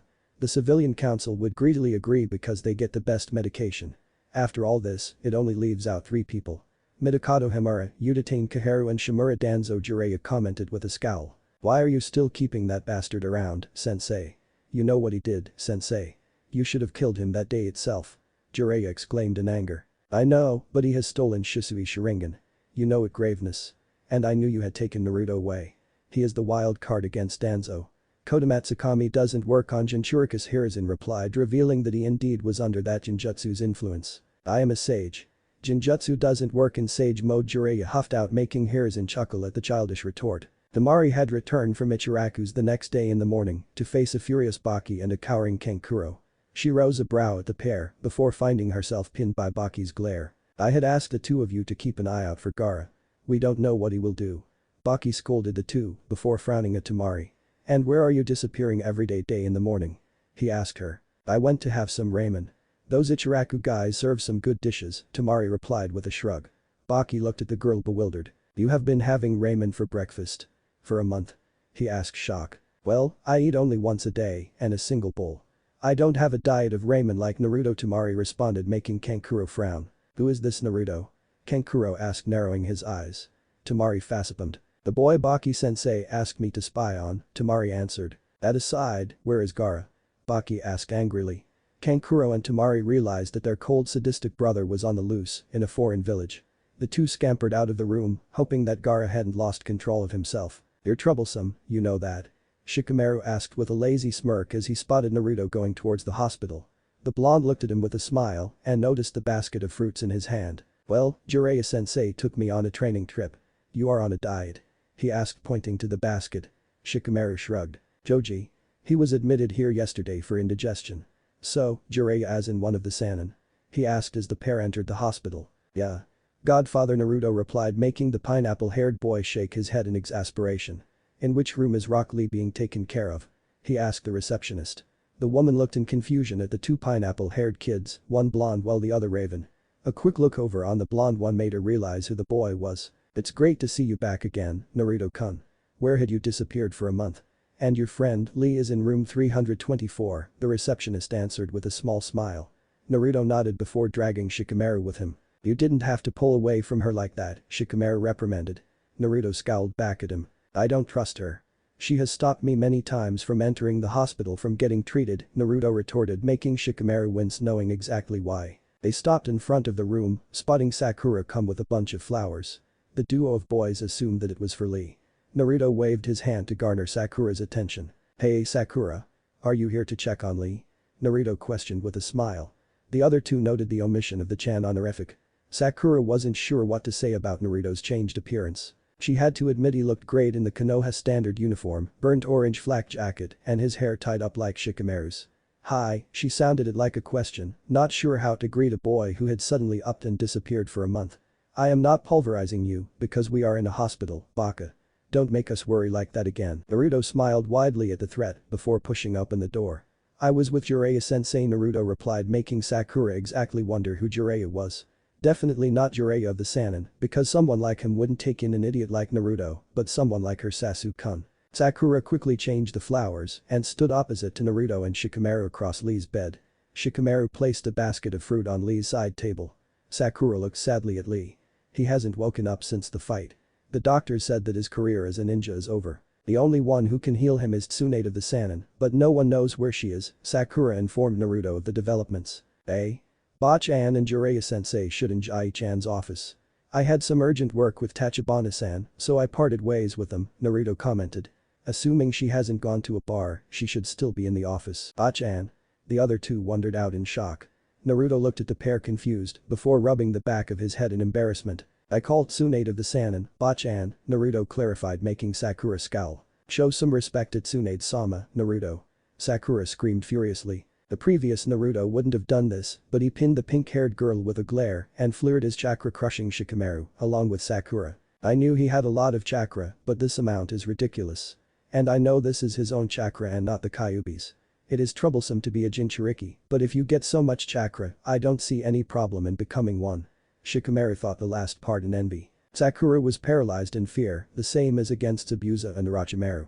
This is same crushing pressure like Zabuza and Orochimaru. Even Kakashi-sensei couldn't match the latter. This is more than Kakashi-sensei pressure, she thought in fear. She has no problem if I call her that. And she is my aunt, so it doesn't concern you why I shouldn't call as such, Naruto said in a low voice. Boy. I wonder what I ever saw in her. I guess Jiraiya-sensei and Ba-chan helped me realize this without saying out aloud. "I'm sorry." She squeaked in fear as Naruto's pressure lifted. Shikamaru whacked the blonde in the head. "Watch your troublesome chakra, you idiot. Even I was getting crushed under it," Shikamaru reprimanded the blonde. Naruto got an embarrassment blush. Sorry, Naruto laughed out while rubbing the back of his head. Suddenly, Naruto gazed at the window behind Sakura. "You can come out, Yakuno. I can sense your bloodlust, Gaara," he said calmly, shocking the duo with him. Soon enough, sand flooded in the room, Gaara standing over Lee beside Sakura. Before the other three could comprehend, Naruto had brought Sakura over to his and Shikamaru's side. "Sakura, bring some jonin here. Go," he instructed the pink-haired girl.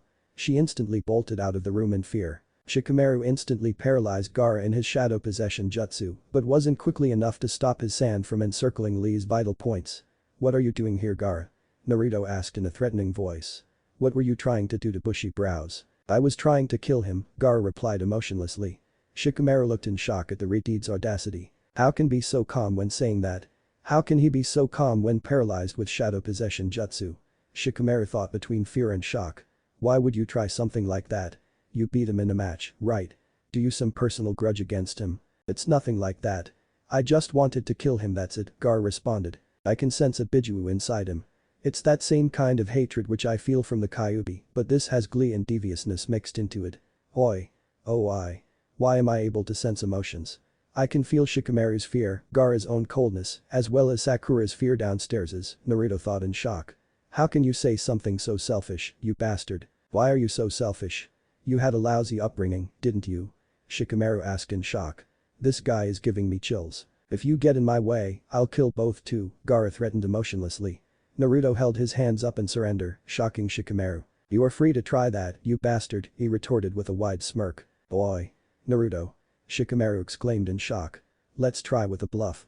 You may be strong in competition to him, but we can keep with you. We didn't show our true strength in the preliminaries, I'll tell you again. I will kill you if you get in my way, Gaara ignored their words. You're just one, we have three, Shikamaru remarked, making Naruto frown. We are two, Shika, he corrected his friend. Plus one fox inside your stomach. That guy should at least pay your rent, Shikamaru replied, making Naruto freeze. How do you know? Naruto asked, completely forgetting about Gaara. If one has enough brains, you can figure it out. Now leave that. We need to deal with this guy here, Naruto. Shikamaru responded. The fox, eh? Even I have a monster sealed inside me. The sand spirit Shukaku was sealed within me before I was born. I took the life of a woman whom you call mother as soon as I was born. I killed to prove my existence and become the strongest shinobi. Well, the Kyuubi is said to be strongest one out there. Also, I don't think he messes with Naruto's head like Shukaku, Shikamaru commented. You know, Gaara, you should really go back. You have the finals tomorrow. You don't want to be stranded in the middle of nowhere, do you? Naruto asked calmly. I don't know my strength right now, but I can tell for sure. You won't kill bushy brows under my watch. The only one who has been able to subdue me is my father. Even his assassins after me were easily killed, Gaara commented. Naruto let a single chuckle loose. Your father is a certified crackhead. Well, both of us had Biju was sealed inside by our fathers, so we are the same there. But, my father is far different than yours. I don't know much about him, only what Jiraiya-sensei and Bachan told me. But, even if he isn't there, I know that he loved me till his last breath, Naruto stated before sighing. Well, you should be going now, he muttered before disappearing in an orange flash. Gaara stiffened, feeling cold steel at his throat. I don't want to kill you. But I won't hesitate if you threaten my friends, Naruto continued. It's a good thing that Shikamaru kept talking to Gaara and distracted him. My seal wouldn't have reached him if he had spotted it. Shikamaru narrowed his eyes. Right now, it wasn't Shunshin. It's like he just teleported there. I didn't see him anywhere in between. He thought as he watched cautiously on how things would play out. What was that speed? He was standing in front of me and came behind me in an instant. It wasn't speed like that, boys. Gaara thought in fear, a gulp causing the kunai to almost nick his skin. Boys. The finals are tomorrow. There's no need to be in such a hurry, Guy remarked from the doorway, maintaining a calm face at Naruto's position. Lee couldn't get in with his speed, so how is Naruto holding a kunai to his throat? Guy thought in shock. Sakura shared the same thought. Gaara looked at his odds. He could kill the girl, the pineapple-haired raven head and the boy in coma. He wasn't sure about the sensei and the boy holding the kunai to his throat. He slowly walked to the doorway, his eyes having a mad glint. I will kill you all with fail. Just wait, he stated before going out of the room. Naruto needed to talk with Jiraiya and Hiruzen. The Kazekage was an idiot and he wanted to knock some sense into that bastard. Shikamaru and Naruto had walked together all day long. The duo had visited all of the Rookie 9 as well as Tenten. Shikamaru had explained how he, Choji and Kiba came at the conclusion that Naruto had held the Kyuubi and that they wouldn't treat him any different, especially after seeing Gaara's behavior. Why are we here again? Shikamaru asked with a frown. You have to be troublesome and buy the weapons at the last moment. Naruto scowled at that. I had given an order for custom kunes, which should be done by now, Naruto commented before entering the shop. The jingle of bells shook Tachibana out of his reverie before beaming at Naruto. Ah. Naruto. Here for your kunes. The man asked, beaming. Naruto nodded back with a smile. Hey. Aren't you the Nara kid who is going up against the girl who defeated Tenten? Ah. Yes. Temari from Sunagakure, Shikamaru supplied before peeking at the kunes which Tachibana had brought. That's an unusual design, he commented seeing the tri-pronged kunes. Because they are special, Naruto replied with a smug smile. I know that. Shikamaru retorted.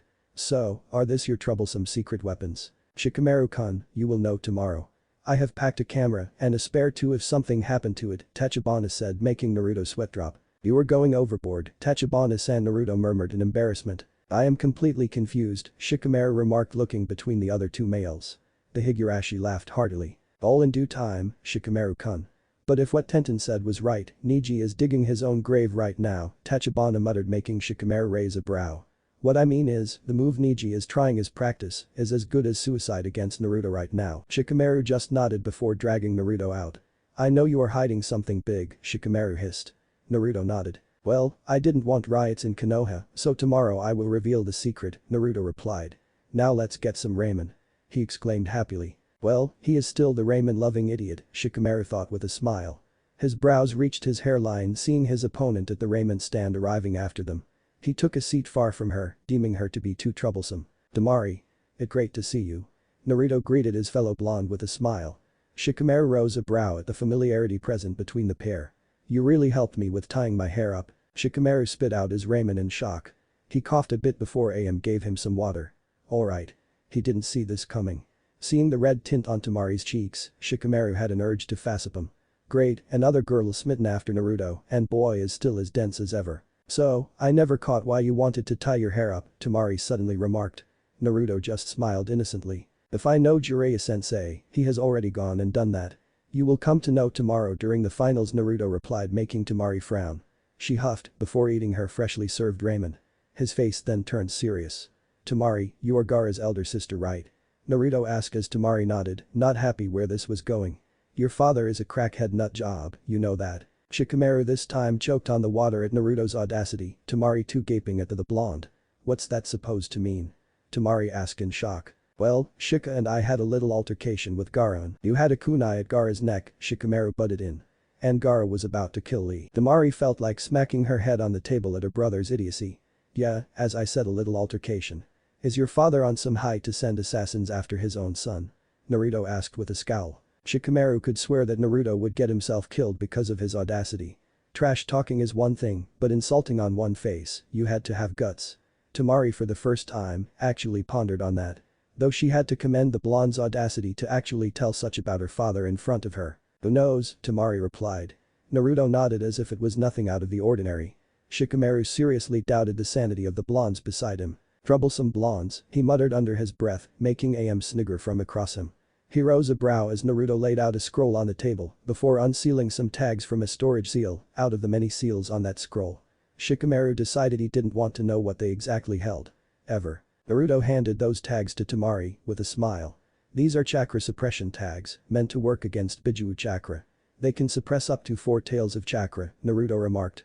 And can you pass a message to whoever sealed Shukaku into Gaara? Naruto asked as Temari examined the tags. The kanji of suppress was written in the middle, with symbols all around. The girl nodded, actually looking forward to the insults her fellow blonde would come up with. Tell that world-renowned idiot you can't seal a Bijuu inside a freaking extra-large storage seal. Everybody looked at him in shock at the statement. What do you mean by that? Shikamaru asked as Temari nodded in agreement. Well, when I had a kunai to Gaara's throat, I actually seeped my chakra around to check what the actual hell was up with the seal, Naruto confessed, making Temari send him a comical look. Don't you act. I know that you know about the fox. I am able to sense emotions, but only a little bit. The ones I can distinguish are fear, bloodlust and hatred, Naruto remarked as Temari nodded. Well, the only Jinchuriki I ever knew was Gaara, and you know how he is, Temari said in a sad tone. I thought that all of the Bijuu made their hosts into bloodthirsty monsters, Naruto snorted. That must be Shukaku. The Kyuubi, when I talked to it on Jiraiya-sensei's advice, was only rambling about how he would kill me after he breaks out.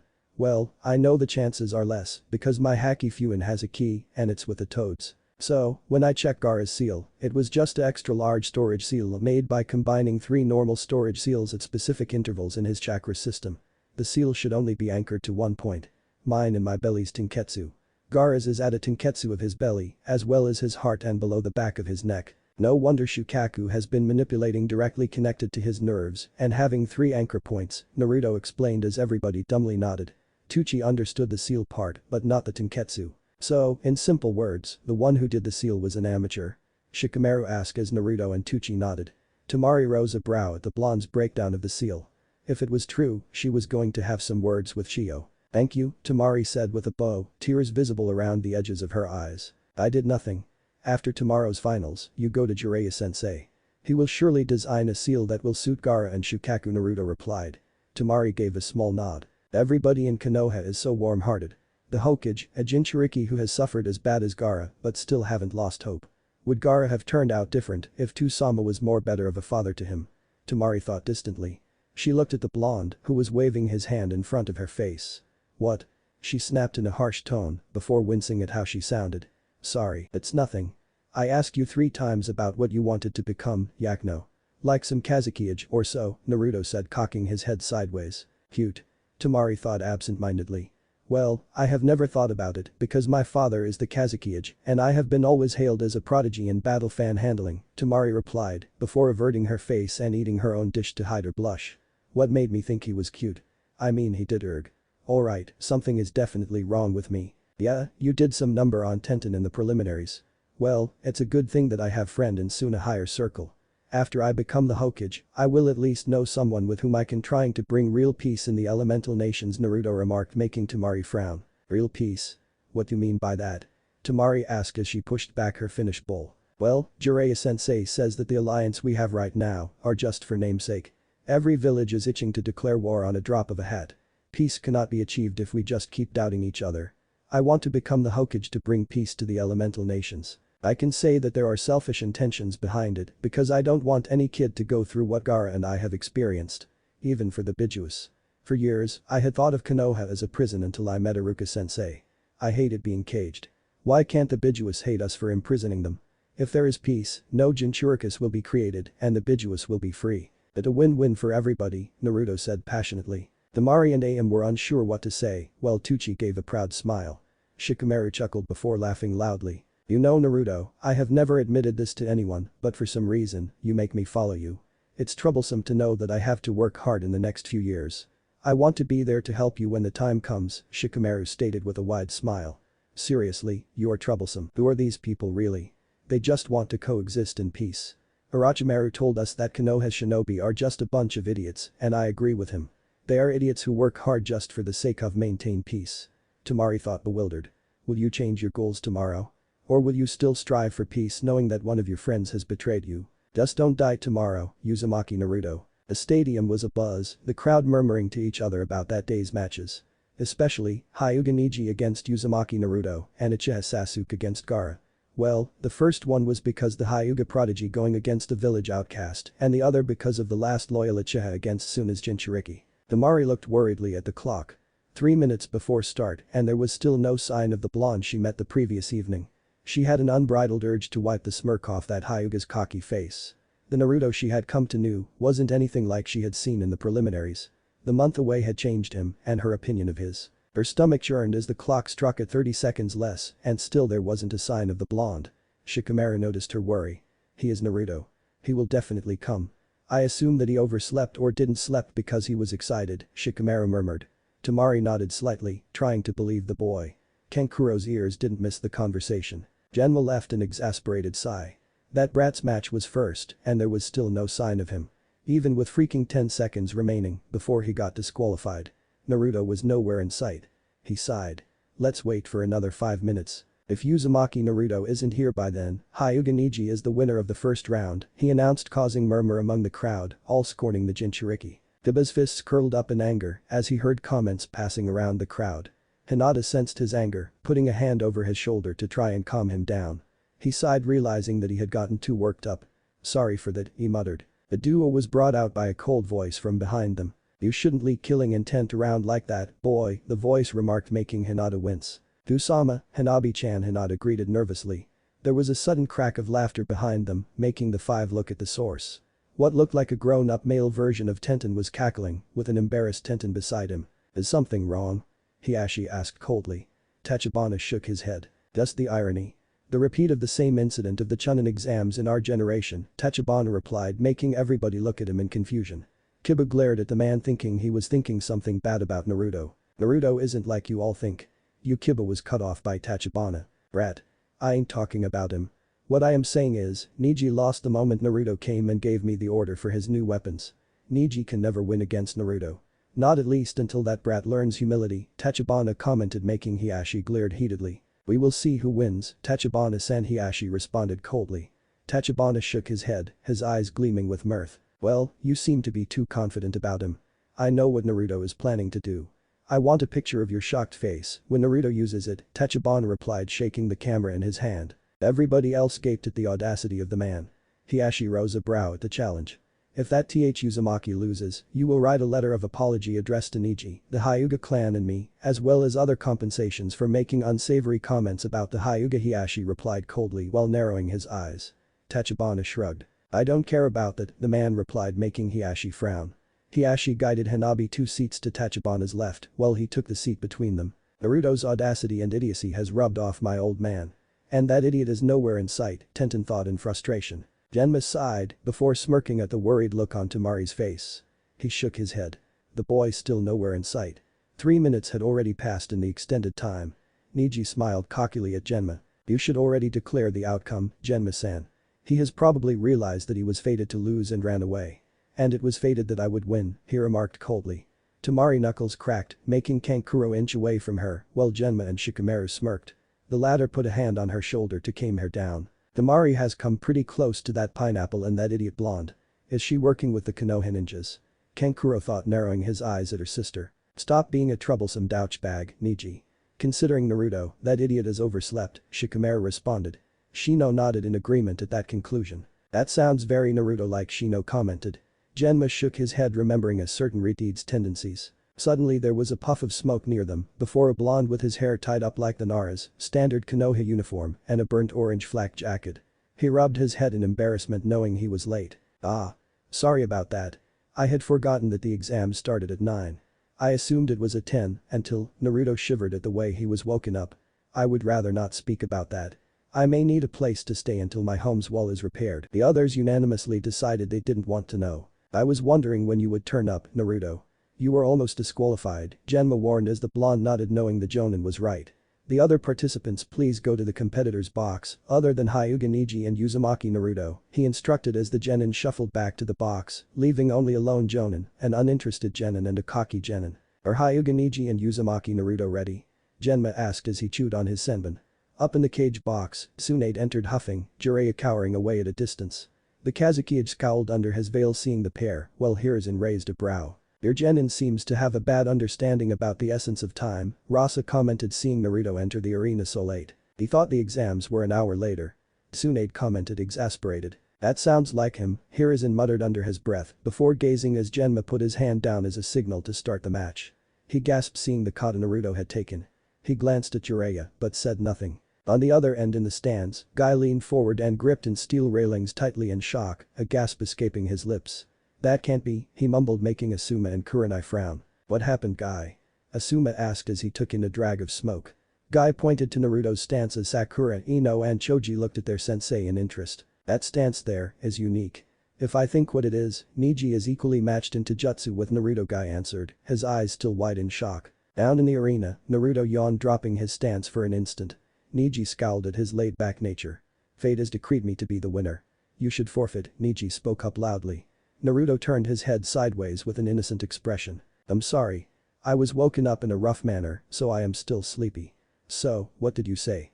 Naruto asked, making Neji's temper rise. The stadium laughed at the response, angering Neji more. Nothing.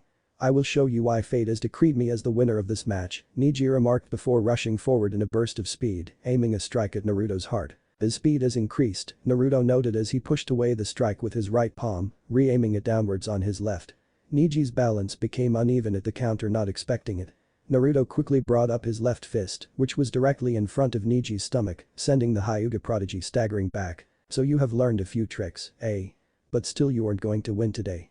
It's my fate to win, Neji stated before falling into a stance for a move he had leaned recently. Jkem. Haki Rakujkin SHM, 8 trigrams, 64 palms, Neji called out, making the Hyugas gasp in shock. Up in stands, Hiashi looked with wide shocked eyes, with a hint of pride. He just learned it from seeing us, Hisashi, you would be so proud of Neji. He thought with a small smile. Hanabi, look closely. This is the reason why Neji is hailed as a prodigy. What happened next shocked everybody in the stadium. Neji burst forward at a greater speed, closing 16 of Naruto's tenketsu before the blonde could comprehend, and was left defenseless for the remaining 48 strikes. The result was a prone and groaning Naruto lying on the ground. Neji smirked seeing the blonde state before gazing at the proctor. He won't be getting up after this, he remarked coldly. Genma looked sadly at the blonde before walking forward. In the competitor's box, Shikamaru and Temari winced at Naruto's condition, everybody else pitying the boy for being put up against Neji. I guess he was just all talk, Hokage Dono, Rasa commented. Hiruzen closed his eyes knowing that Naruto had lost badly and quickly. The winner of this matches, Genma, was cut off when a part of ground in the arena broke, a confused blonde surfacing from it. Everybody looked at the two Narutos in shock, the shinobi realizing what Naruto had exactly used. I hope I am not late.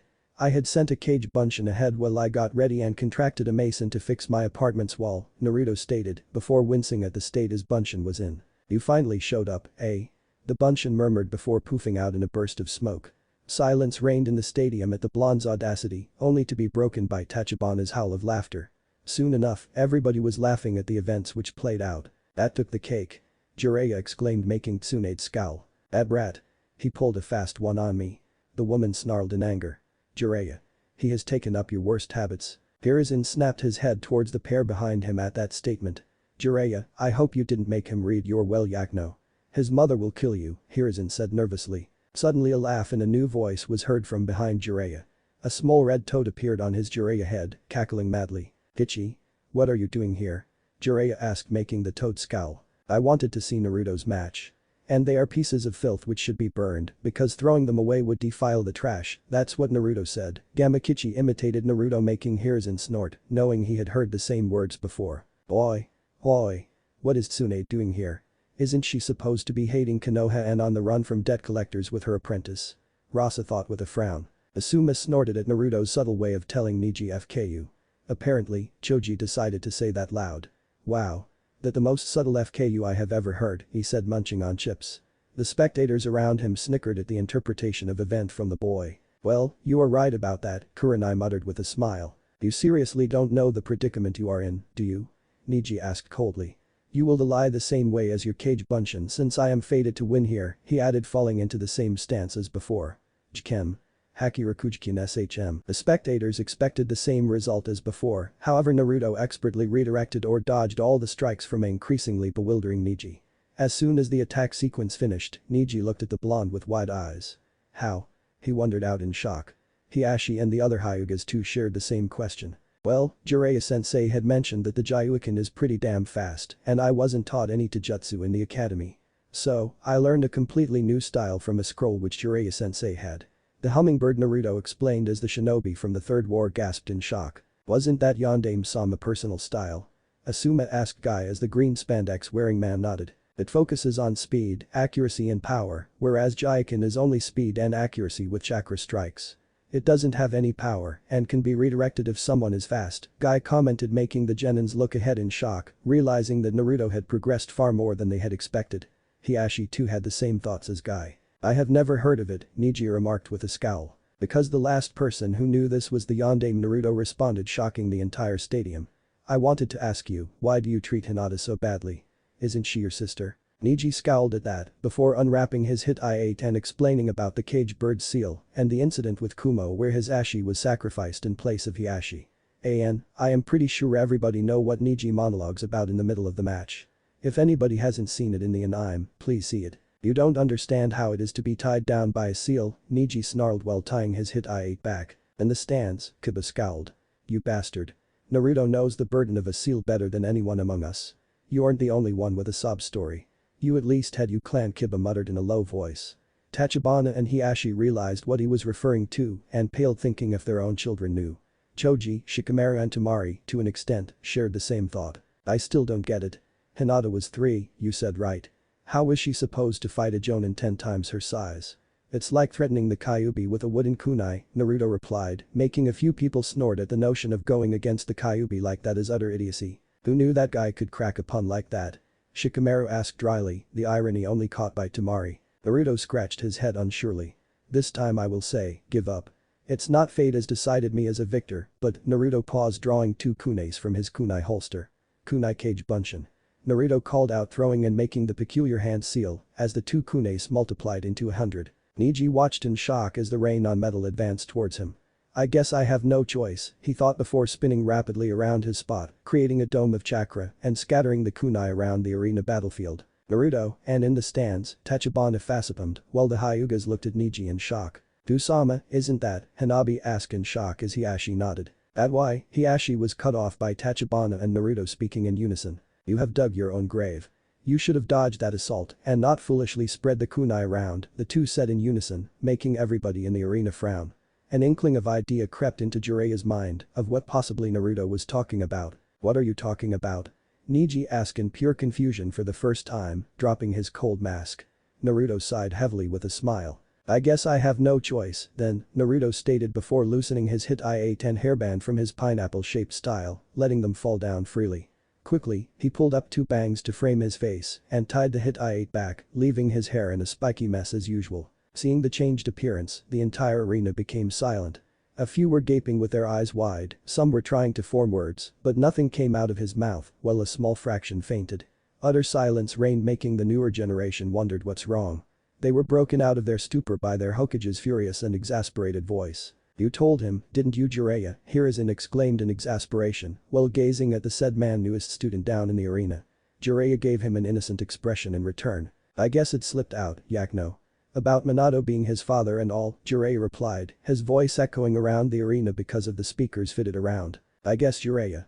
Hiruzen exclaimed in shock at his student's audacity. Elsewhere, every Konohagakure residence digested the information. The village pariah, the baby chosen to house the Kyuubi, was none other than their beloved Yondame's own son. And they had treated him like trash. Everybody shivered remembering something. When Minato wanted things to get hurt, by God they would get hurt. And their beloved Yondame could very well kill them for treating his son so badly. Rasengan and Baki paled realizing what Naruto was exactly using. If the preteen wanted, he could take care of their invasion alone. There was a new Kairoi Senko, Yellow Flash, apparently the original Kairoi Senko's son.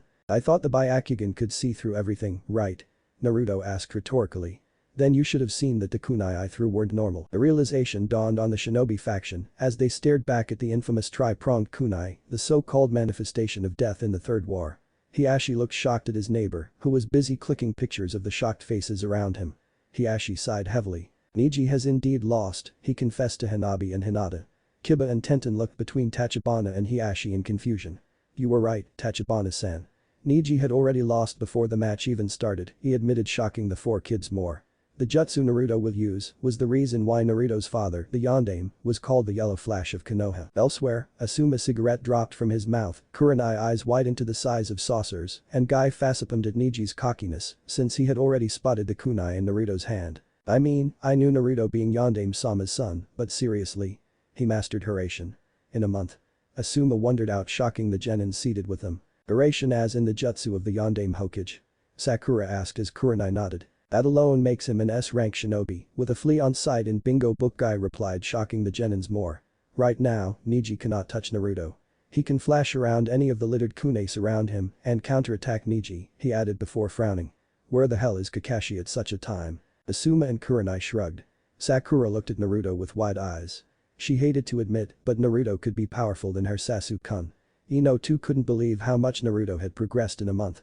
Choji shook his head while chuckling. Well, he is Konoha's #1 unpredictable knucklehead ninja, Choji remarked. You aren't wrong about that, Choji-kun, Kurenai agreed from behind him. Neji looked at the kunes in confusion, not understanding what it really meant. A few kunes aren't going to help you win. It's my fate to win. Genma opened his mouth to speak something, entirely unsure of how to make that cocky boy realize that he had lost. Naruto craned his head sideways, thinking about how to pull out the stick from Neji's behind. Naruto made a cross-hand seal. Kage Bunshin no Jutsu, Naruto called out as 3 solid copies materialized beside him. The next instant, the 3 clones vanished, jumping around the kunai markers surrounding Neji. Everybody looked bewildered at such an application of Hiraishin and Kage Bunshin. This was beyond what they had expected for the matches. The original Naruto held a kunai in reverse grip, eyeing Neji coldly. The Hyuga prodigy looked bewildered around him as the clones kept jumping around the markers. Neji knew that there was no point in attacking them because the speed was beyond what he could comprehend. An idea came to his mind. Hakishima. Kaiten. Like the last time, Neji created a spinning dome of chakra, a bigger one at that, destroying the Kage Bunshin, as well as the Kage Bunshin kunes, only leaving the 2 original Hiraishin kunes. As soon as Neji stopped, he smirked at Naruto. Now I destroyed all those Bunshin kunes. I took away your advantage. Naruto frowned at his kunes being destroyed, before disappearing in a small orange flash. Everybody gasped as Neji felt a kunai to his throat, his eyes widening as Naruto completely disappeared from his sight before reappearing behind him. I could have ended this match as soon as I had entered the arena, Neji. My clone had already marked you with my Hiraishin formula when he redirected the first strike. If you were an enemy, I could have killed you 1,000 times over by now, Naruto remarked. Even if I were in your place, I wouldn't treat Hinata like that. She is your sister. And I just showed you, fate can be changed. If everything was fated, I would have been rotting away somewhere, waiting to die. But, Jai-chan, Haruka-sensei, Kakashi-sensei and Jiraiya-sensei changed that. There is no such fragile thing as fate, Neji.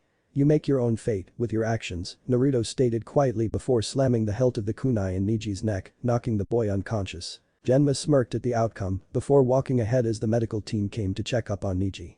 The winner of the first match is Uzumaki Namikaze, Naruto, Genma announced to the shocked silent crowd. Soon everybody broke in cheers seeing their beloved Yondaime's son win. Shikamaru whistled in the competitor's box.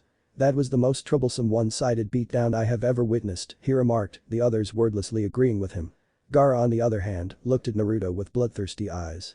A hint of a proud smile rose onto Mari's face seeing Naruto walk back to the box. In the cage box, everybody was still speechless. Hiruzen turned to Jiraiya with wide eyes. How does he know the Hiraishin? That aside, how did he complete Fuinjutsu in a month? He asked as Rasa leaned in interest. Jiraiya shrugged. I didn't know he had completed the Hiraishin formula. But you know, spamming 100 kage bunshin for 12 hours for a month is equivalent to almost 8.5 years of experience, Jiraiya answered, shocking Hiruzen. I seriously hate kage bunshin now, Hiruzen muttered, making Gamakichi howl a laugh. This was Naruto's message for you. Kage bunshin's memory can be used to do paperwork, the toad commented smugly as Hiruzen smacked his head in his palm repeated times. I am an idiot. I love kage bunshin. He exclaimed happily while a smirk rose on Rasa's face. It's sad that you come to know of such a trick just before you die, sensei. But still, that brat has become a bigger thorn than sensei, Jiraiya and Tsunade combined.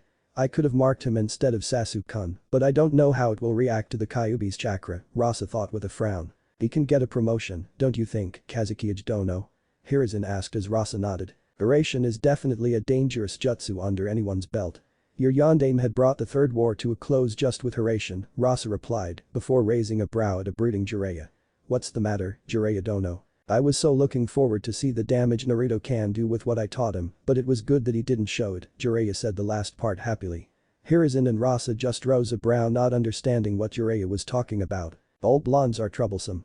You, your father, Ino, Tsunade-sama, Temari, and the list goes on, Shikamaru remarked as Naruto entered the box. Quickly he dodged a kunai from an aforementioned girl. Will Subaku no Gaara and Uchiha Sasuke make their way to the field? Genma announced from the arena. Genma sighed seeing that another member of Team 7 wasn't on time. He was ready to jump away any moment because of Gaara's intense bloodlust. He sighed looking at the pocket watch as the time ticked to the end of buffer period for Sasuke's arrival. Kakashi's habits are rubbing off his students, he thought before pocketing the watch. Uchiha Sasuke has been disqualified for, Genma was cut off when two Shunshins appeared on his either two sides. Are we late? A lazy voice asked from one of the leaf tornadoes. As soon as the tornadoes died, everybody cheered for the Uchiha's fancy arrival. Jiraiya opposite to the pair shook his head before looking at Genma. The Kazuki had asked to postpone Gaara's and Sasuke's match as he wanted to see their fight. But, seeing that the brat is here, you can continue, Jiraiya stated before disappearing. Kakashi nodded at Sasuke before eye-smiling and using Shunshin to appear near his fellow Jonin. Was Naruto found? He asked Asuma. The three Jonin snorted. Jiraiya-sama had kidnapped Naruto. And just before this, we had the most one-sided beatdown in the Chunin exam's history, Asuma answered. Kakashi winced thinking Naruto had been beaten badly. It was actually great to see Neji bewildered when none of his 64 strikes landed on Naruto. Choji spoke up, confusing Kakashi. What do you mean, Choji? The Haddock asked in confusion. Asuma shook his head at the question. Neji couldn't land a single blow on Naruto, Kurenai explained. Naruto was playing around with Neji. It was quite a shock to see Naruto dance around with the Hiraishin. Hiraishin, Kakashi stressed out, not believing his ears. And he also took up the mantle of Namikaze, Asuma added, making Kakashi gape underneath his mask. What possessed him to do that? Kakashi asked bewildered. Well, he used a Hiraishin, so it's safe to assume that he is a seal master, better than Jiraiya-sama, Guy remarked. And there was a reason why your sensei was given a flea on sight during the third war. Right now, he has the capability to settle any wars alone. Kakashi nodded at the breakdown. Iwa and Kumo knew the fear of Hiraishin to their core, and if the son of the Kairoi Senko popped up, they wouldn't try anything like the Hyuga affair. Down in the arena, Sasuke gave a cocky smirk to Gaara. In return, Gaara gave a bloodthirsty look to the Uchiha. As soon as Genma dropped his hand down, the Jonin ran away, not trusting the Tsunade Jinchuriki. Gaara's maniac smile widened as sand rushed out from his gourd toward Sasuke. The Uchiha kept dodging with Shunshin, not being able to close the distance. The sand was damn fast and only susceptible to Raiden attacks. He knew he could be on the defensive for the whole match. It was useless. Waiting to find a weak point with his Sharingan, he immediately Shunshin-ed behind Gaara, seeing an opening in Gaara's attack. Before his fist could connect, a wall of sand blocked his punch. Realizing the position he was in, Sasuke this time, as soon as the Sharingan caught the movement of the sand forming a barrier, he Shunshin to Gaara's opposite side, the small and precise Shunshin, making the blow land on Gaara's other cheek, on which he hadn't expected. Irideed staggered back, his mad smile widening. This is amazing. Make me feel alive, Uchiha Sasuke. He wildly cackled before sending another wave of sand towards Sasuke. The boy cursed at the amount of sand coming his way, dodging by Shunshin to the extreme ends of the arena. I will waste all my chakra in dodging if I don't attack now, he thought with a scowl as he went through three-hand seals. Raiden chakra crackled in his hand, the sound of 1,000 chirping birds filling the area. Using another precise shunshin, Sasuke appeared in front of Gaara, the latter's smirk widened as the barrier of sand rose to block Sasuke's attack. Suddenly, Gaara felt something warm fall on his legs and trickling down his torso, as well as a searing pain in his left shoulder. Gaara's eye widened in shock seeing the red liquid staining his hand. "Blood, this is my blood. This is my blood." Gaara screamed as the sand started flowing around wildly, almost shaving of Sasuke's limb twice as he dodged. In the competitor's box, Naruto clutched one of his custom kunai and a suppression tag in the other. Temari and Kankuro readied their battle fan and puppets respectively, both cautiously eyeing Naruto's hands. They knew his speed from his match. How does Naruto know about the invasion? No. That tag. It's the chakra suppressor. Temari thought in shock. He is planning to subdue Gaara before he transforms into Shukaku. We don't know what the tag exactly will do, but he should be let nowhere near Gaara. Neither his kunai. She sent a glance towards Kankuro, her eyes warning her of Naruto's intentions. What was I thinking? Temari isn't a traitor. I don't know what this Naruto kid is planning to do, but for some reason my instincts are warning me to actually take care of this blondie first. Kankuro thought as he extended his chakra strings to his puppet. Sasuke watched in horror as the sand formed a dome around Gaara, blocking all access inside. He felt chills going down his spine as chakra spiked from within the dome, blinding his Sharingan. He watched in horror as a half-transformed Gaara came out from the dome. "What are you?" Sasuke asked in shock seeing Gaara's state. The said boy cackled maniacally. "Make me feel alive with your blood, Ichiha Sasuke." He shouted before lunging toward Sasuke. His speed has gone up. And wait. Why is there being a Jinjutsu getting casted? Sasuke thought in shock as he quickly dispelled the Jinjutsu with his Sharingan. Naruto and Shikamaru quickly realized the Jinjutsu and dispelled it, the pair narrowly dodging the swing of Temari's fan, aimed at the back of their heads. The two skidded to a halt a bit far from the Suna pair, Shino being held by Shikamaru. Quickly helping Shino with the Jinjutsu, Naruto looked sadly at Temari. "I wanted to believe that Jiraiya-sensei was joking when he told that Suna along with Orochimaru and Otagakure are planning to invade Konoha.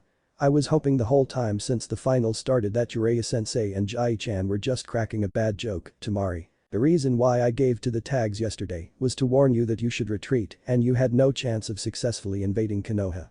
I spent so much time perfecting the Hiraishin so that maybe your father would realize that there was someone who could single-handedly stop the invasion and stand back," Naruto remarked sadly.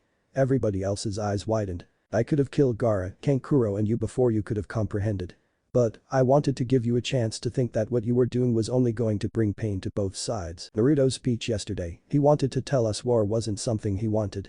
He was trying to hint at this and prevent it, Shikamaru and Temari thought in shock. Temari closed her eyes guiltily, a single tear escaping from her eye. Kankuro looked between her sister and the blonde unsurely. "I am sorry Naruto.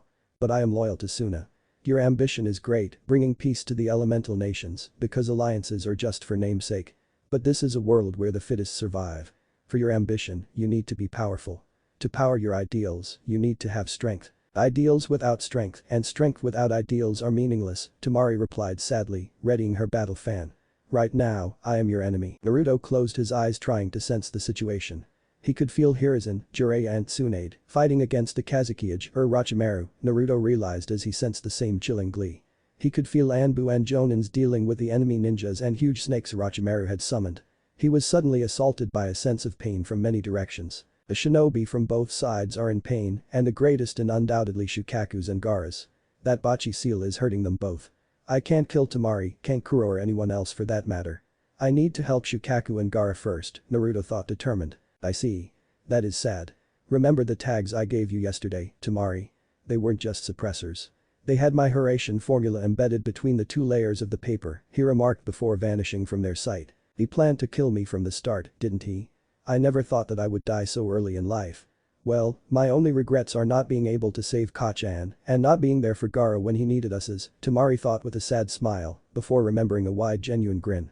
"And not being able to tell that I like you and," were her last thought before her vision became black. Kankuro could only comprehend the blonde attacking her sister before his own world turned black.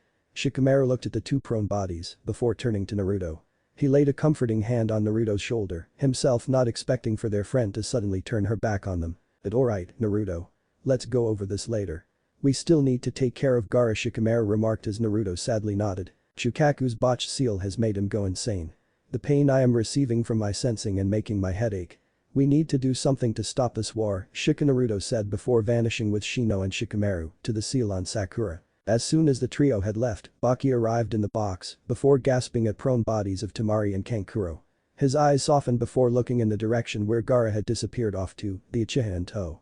He quickly left the scene to go against the defending Konoha ninjas. The trio of boys appeared next to Sakura, who squeaked in shock seeing the three boys materialize out of nowhere.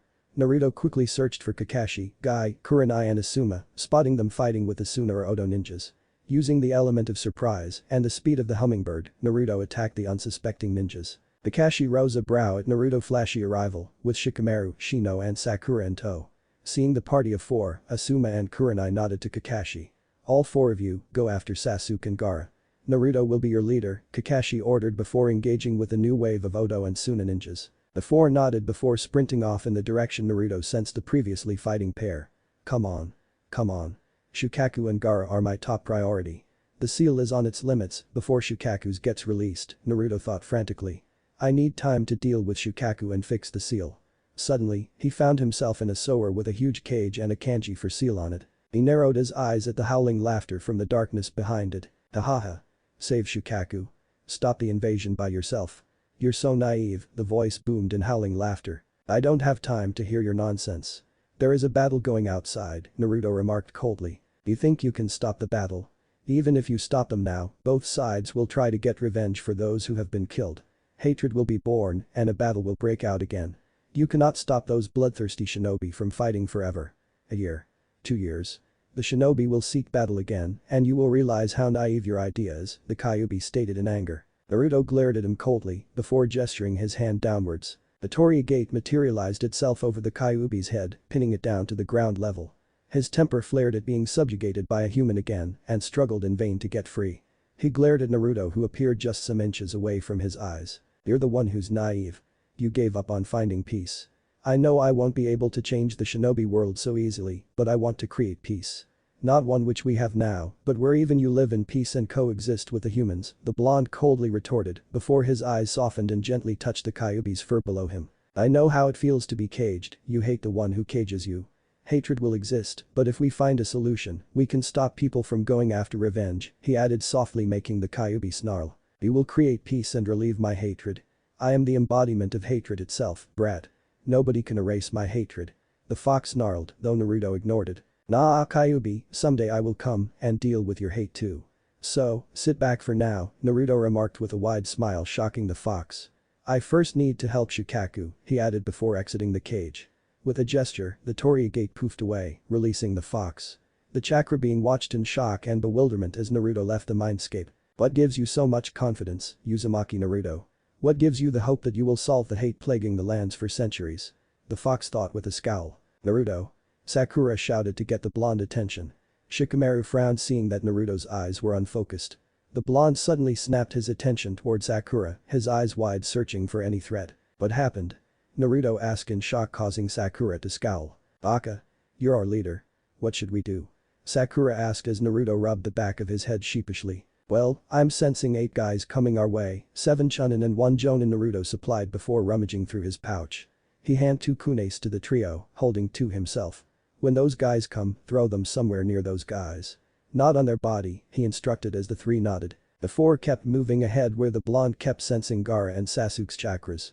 In less than 3 minutes, they were confronted by the group which Naruto had mentioned, the leader getting a cocky smirk seeing the 4 kids. Look at Konoha go. They are sending 4 kids after that monster, the Jonin remarked seeing Naruto ready his kunai. He drew his own to counter them, but was bewildered when the kunes landed just beside. You can't hit us with such a bad aim, he commented cockily. The gasp elicited from him as Naruto disappeared popping at the 8 kunes randomly, knocking out the ninjas with a punches in the torso or chops at the back of their necks. Only 3 seconds had passed before the whole party of 8 was unconscious. Sakura frowned seeing that Naruto had kept them alive. Why aren't you killing them? She asked making Naruto frown. I can't kill them. I believe Suna is being manipulated by Orochimaru into attacking us, Naruto replied shocking the trio. I am pretty sure that Jiraiya and Jiraiya sensei know that the Kazekage was actually Orochimaru. The negative emotions coming off him were the same as that day in the forest. So, it's safe to assume that Rasa is dead. I seriously wanted to break his bones for treating Gaara like that. You were serious yesterday evening with Temari, weren't you? You seriously are troublesome, Shikamaru commented with a small smile as they went tree jumping again. Naruto, what happened on our way here? He asked in a whisper. Naruto scowled. The Kyuubi had called me in my mindscape and was lecturing me how naive I was to think that hatred and revenge could be stopped. I may have told him that he was naive and to watch me as I made the shinobi villages truly peaceful, Naruto replied, making Shikamaru snort. Only you can say that to a Bijuu's face, Shikamaru remarked. How are we going to deal with the troublesome guy up ahead? Naruto looked ahead. I have a plan, don't worry. I have given Shino and Sakura the seals to suppress Shukaku's chakra and his transformation. Even if he transforms, I can summon Gamabunta. Shikamaru rose a brow at being able to summon toads, but followed Naruto. Shikamaru winced at the state Sasuke was in. The doubt of failure wasn't present in Shikamaru's mind, trusting Naruto's suppression seals. Shino, distract Gaara with your Kakachu, Shikamaru ordered, the boy doing the same. A swarm of Kakachu started to distract and leech off chakra from Gaara. Leeching won't work, but Shukaku would be distracted by the Kakachu absorbing his chakra. Naruto quickly brought back Sasuke to the party of 4. Sakura, take Sasuke away from here. It's too dangerous for you to stay here, the blonde advised as Sakura nodded, knowing that she will only be a dead weight. Then let Sasuke fight with you, Sakura remarked, making Shikamaru and Naruto scowl. He has barely any chakra remaining, and we are going against someone who has as much reserve chakra as half of my own chakra. You have already felt what my chakra can do, Naruto retorted harshly. And what I am going to do is going to anger Shukaku, so stay away. Sasuke glared at the blonde's boasting, but before he could retort, Shikamaru had caught Gaara in his shadow possession. The Nara clenched his teeth, feeling his jutsu being overpowered. He is overpowering my shadow possession jutsu. He thought, bewildered as Gaara broke free with a huge expulsion of chakra. By that time, Naruto had sent 4 Kage Bunshin away from their location to place the Hiraishin Kunes for his plan. Seeing Shikamaru's jutsu getting overpowered, Naruto ran forward in a burst of speed, aiming for Gaara's transformed half. Naruto winced in pain as Gaara slammed the sand tail in his torso and sent the blonde flying into a tree. Shikamaru and Shino dodged the sand bullets and their ways, making sure they didn't hit the idiotically sitting pair of Sakura and Sasuke. His defense was great first, but it's more hard to hit him now. Shikamaru, do you have any normal kunes? Naruto asked as he threw a few kunai of his own. Kunai Kage Bunshin, Naruto called out as the kunes multiplied into tens, embedded themselves at specific intervals around Gaara. Sasuke looked at Naruto as if he was an idiot. Dope, how are you going to defeat him if none your kunes hit? Sasuke snarked.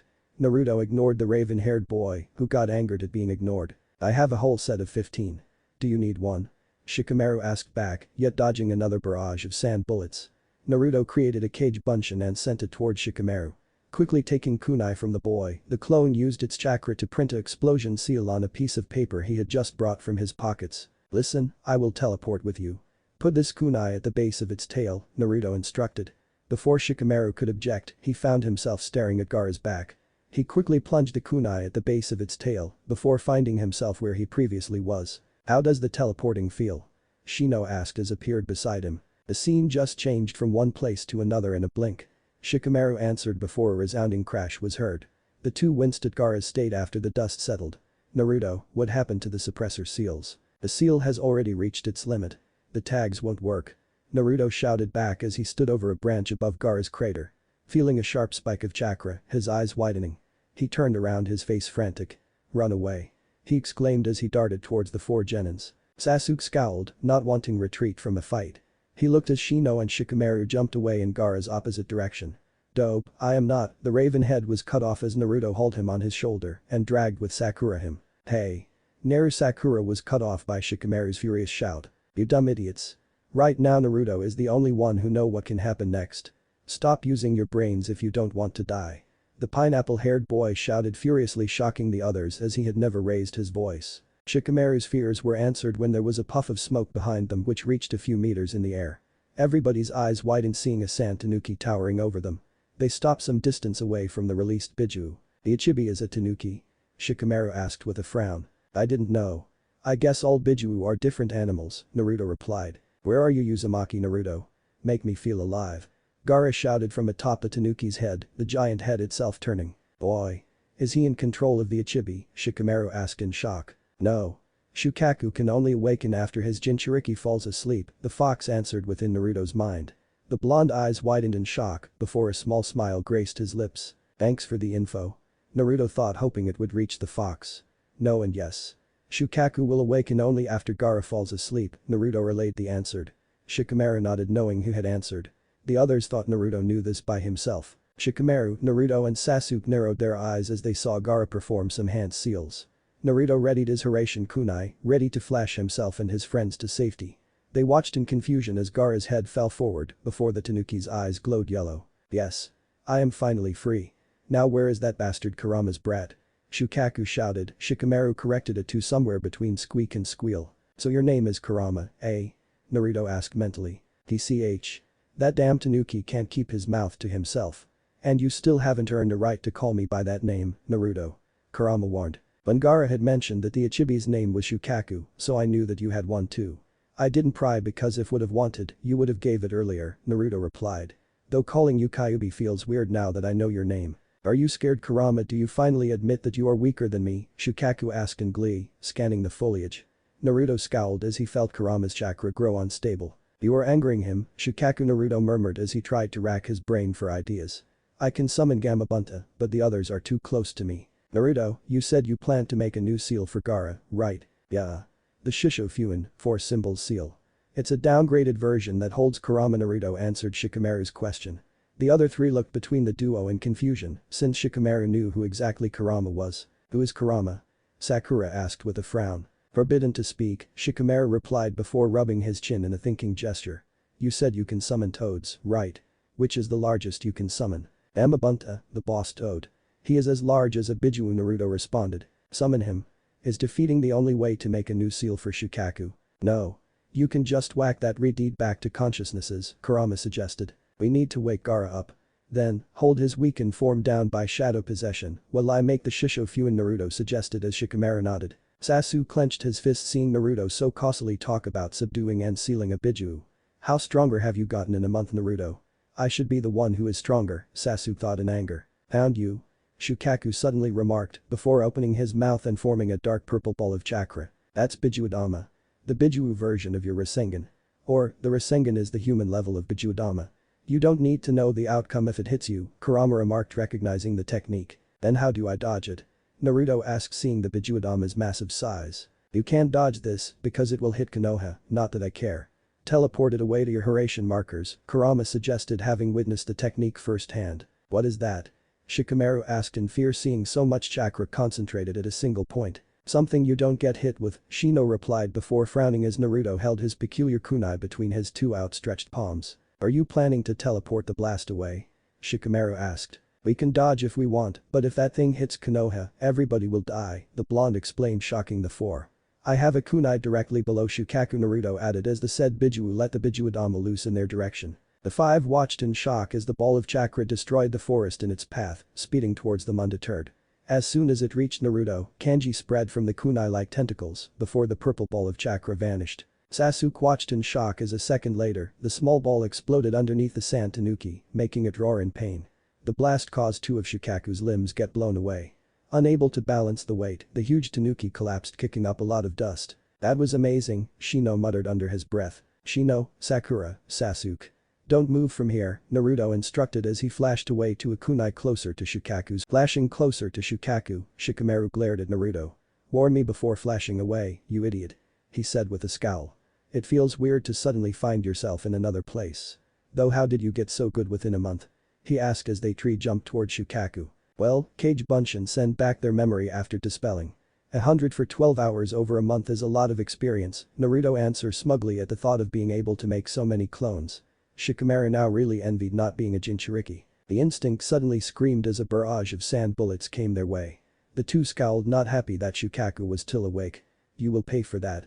Shukaku screamed before sending more sand-based attacks towards them. Naruto bit his thumb before making 5 hand seals and slamming his palm on the ground. Kuchiyus no Jutsu. The blonde called out as smoke engulfed the area before a towering red toad pinning Shukaku down with its weight. So you must be the new summon. What the hell is wrong with you blondes? Why am I again sitting over a Biju? Gamabunta screamed in shock finding himself pinning yet another Biju down. Sorry, Bunta, but we need to wake Gaara up and Shukaku is not cooperating, Naruto replied as he and Shikamaru navigated towards Gaara. For once Naruto was thankful that Gaara open body was at the level of his head. Wake up, Naruto started as he reared his head back. Gaara. There was a resounding thud before the sand underneath Gamabunta crumpled and Gaara crashed on the ground. The green eyes stared in fear at the two boys, backpedaling away, but found himself cornered on a humongous red toad. I won't let you erase my existence. I won't let you. I won't let you. Gaara rambled, making Naruto frown. No one's going to kill you, Gaara. I just need to fix the seal, Naruto remarked. Thought Gaara didn't respond to any of it. No. I will not get defeated. I won't allow you to erase my existence, Gaara rambled on. Shikamaru, without wasting any moment, paralyzed Gaara with shadow possession. Naruto walked up to Gaara, cautious for any movement of sand. The blonde carefully crouched in front of the terrified Gaara. Shikamaru kept his complete concentration, knowing that a single movement from Gaara and the two of them would end up dead. Gaara, there's no need to be scared, alright, Naruto murmured. Let me patch up the seal real fast so we can return back to your siblings, he said as he made a few hand seals. Shishofuin. Naruto almost lost consciousness at the sudden drain of chakra as soon as he touched his palm on Gaara's torso. He could barely make out Shikamaru's figure shouting when he felt a searing pain in his torso. Looking down, he spotted a spear of sand through his stomach. He coughed out some blood which had entered his food pipe. I won't let you end my existence, Uzumaki Naruto. We are the same, still you side with those people who tossed you away. Still you defeated me. Gaara screamed in anger. Naruto felt the strength leaving his body, causing him to lean on the reed. They aren't just any people to me, Gaara. They are my precious friends who have made me who I am today. I became strong because I want to protect the people who are precious to me. You have precious people too. Your sister Temari and Kankuro. Both of them knew they had no chance of winning against us, but they still bought time for you to get away. Hatred doesn't give you strength, the desire to protect gives, Naruto murmured in a small voice. Shika. Tell Jiraiya-sensei to explain the Shishofuin to Gaara, he mumbled before collapsing at Gaara's feet. Naruto. Baki. Naruto. Gaara's legs trembled as he eyed Naruto's prone body. He had been the first one to win against him other than his father. He doesn't get power from hatred. He gets power because he wants to protect. Temari and Kankuro tried to protect me. Nobody has ever done that for me. How can someone be so forgiving after how the others treat us? Why do you still protect them? Because they are your comrades and friends, son, a feminine voice echoed in his mind before he lost conscious due to the strain of the new seal. Hey. Naruto. Open your eyes, damn it. Gama-san, can you take us to the village hospital? Shikamaru asked the huge toad. Take that idiot and read and get on. Gamabunta replied as lowered his head for Shikamaru to jump up while using his hand to place Gaara alongside Shikamaru. Damn it, Naruto. You hopeless troublesome idiot. You better not die on me and others. Shikamaru thought as blood poured out from Naruto's wound. Temari woke with a start, the last thing she remembering Naruto attacking her and Kankuro. Kankuro. She shouted sitting up and looked around her. The said boy lazily brought up his free hand, the other hand being cuffed to a bed safety bar. She found one of her hands in similar state. Yo. So you're finally up? Kankuro asked jovially. Where are we? She asked her younger brother. The prison ward in Konoha Hospital where we make sure that the preparator doesn't croak out before being punished for her crimes, a powerful feminine voice sounded from the other end of the room. Temari gulped recognizing the woman and the other unconscious shinobi around her. What happened? She asked in confusion. Well, Orochimaru killed Dad, stole his face and attended the Chunin exam finals as the Kazekage Kankuro summed up their failure. We found you in the competitor's box unconscious. Kakashi had already warned that Naruto and Shikamaru weren't killing the Suna or Odo shinobi, just knocking them unconscious. So, we assumed that you had been knocked out by either. And you are a daughter of a former Kazekage. We can't just kill you. You are going to be transported to Tsunade, where they will happily help you stay while you are used as wager to make a new alliance with Tsunade. Tsunade summed up her side of story. Orochimaru scampered away after losing his arms to the Shikamaru used by the Sandaime. From what one of our shinobi said, even a second late and Orochimaru himself would have went in the Shikamaru. Kankuro added, making Temari clench her fists. That bastard used us, didn't he? Temari asked while gritting her teeth. What possessed that idiot Rasa to trust that snake of Orochimaru? Tsunade asked with a scowl. Temari shrugged. Because like Naruto said in his words that our father is a crackhead nut job, Temari answered making her realize that Naruto hadn't been mentioned. Where is Naruto? I don't, Tsunade was cut off when a wall of the room blew up, instinctively falling into a defensive. She was about to attack when she saw the familiar face of Gamabunta with a prone Gaara and Naruto over his head. Tsunade-sama. Shikamaru shouted frantically. Help Naruto. He has lost a lot of blood. Tsunade's eyes widened in horror before rushing forward to check on the blonde. A pit formed in her stomach seeing the fist-sized hole. Temari had stood up on her bed to check on Naruto and Gaara both. She too spotted the hole in Naruto's stomach. Naruto. She exclaimed in worry and fear. Shikamaru snapped his head and glared at Temari coldly, making the blonde girl flinch. Shut up, Shikamaru said in an emotionless and cold tone. He is in this state because of how you treated Gaara and your idiocy to invade an allied village. Temari's eyes widened and flinched at the coldness from the Nara before tears fell from her eyes, knowing that the boy was right. Kankuro wanted to glare at the retort the boy, but stayed quiet, knowing that he didn't have a right to do so. He trusted you that you wouldn't invade Konoha. He wanted to believe that Jiraiya-sama and Hokage-sama were just lying about the invasion. And he hasn't opened his eyes once since he was stabbed by Gaara after he fixed his seal, Shikamaru added in the tone shocking the two. He actually wanted to help him from the start. When the Hokage had said that they would help fix Gaara's seal, I thought he was bluffing, and Naruto too had said the same thing, and I had dismissed him as someone naive. But he actually, Temari thought before burying her face in her arms to hide her tears. Tsunade quickly went to work, thanking Hashirama lecture to her while they fought. Without her grandfather, she doubts she would have stayed conscious after seeing so much blood. Boy. Shika. Don't kill me so early. I have survived worse, Naruto whispered in a frail voice. Temari looked up in shock, while Shikamaru's eyes darted back to the idiotically smiling blonde. I was tired because teleporting that Bijuadama and making Shishofuin shaved off almost all of my chakra. I never thought fixing a botched seal was so tiring. How are you awake? Kankuro asked in shock. Naruto grinned back at him. I had suffered a similar wound when I was 5, just back then it was kunai, Naruto answered making the others gape. Don't worry, I was loosening the Haki Fuin all this time, so that Kurama's chakra would help me in recovering. Shikamaru, Temari and Tsunade looked at him in shock. What would possess you to do so? Tsunade asked linking that Kurama was the Kyuubi. Naruto's shit-eating grin widened. Well, we are even. He didn't threaten to kill me like the last time. We had a bit of ideals insulting before he helped me with information when fighting against Shukaku. Oh yeah. Remove Gaara's previous seal. The Shishofuin will give Gaara access to Shukaku's chakra without Shukaku stomping all over his mind and will also allow him to sleep, Naruto explained. I just helped you because I wanted to teach that Tanuki a lesson on who's strong, Kurama muttered in Naruto's mind. You could have helped with Orochimaru in the Forest of Death. Didn't you want to show him who's the strongest? Naruto asked with a smile making Kurama scowl behind the bars, but said nothing. You know it still unsettles me that you talk so freely with that guy, Shikamaru remarked. Nah. He usually keeps to himself and I can tune him out if he eats my brain enough. Though that night 12 years ago, Kurama confirmed Jiraiya-sensei's suspicions. He was controlled by a Sharingan, and that man's chakra wasn't present in the village ever, not to mention other than the Mangekyo Sharingan pattern, his entire chakra screamed Madara. That's what Kurama said, Naruto relayed the conversation he had with Kurama when he was loosening the seal. That's disturbing to say the least, Shikamaru remarked as Tsunade nodded. What happened to Orochimaru? Naruto asked tiredly, feeling his stomach almost healed. He lost his arms to Shikamaru when sensei used it to seal Hashirama Jai-chan and Tobirama Oji-chan away, Tsunade said sadly. I see. The old man used the Shikamaru. So, Orochimaru has lost all his ability to use jutsu since he can't mold chakra other than for summoning, Naruto muttered. Wake me up before Jai-chan's funeral, he whispered. And stop the old farts in the council from making any foolish decisions against Suna. Both of us were tricked by Orochimaru, he added before losing consciousness. He is a tough guy, isn't he? Though warn that brat I am not awake used to hold down Biju. Both he and his father have summoned me over a Biju to hold it down while they seal it, Gamabunta said the last part in annoyance before reverse summoning himself. Tsunade, Shikamaru and Temari sighed in relief, knowing that Naruto was okay. I need to go back. Shino, Sasuke and Sakura are in the middle of nowhere. We lost sense of direction when running away from Shukaku.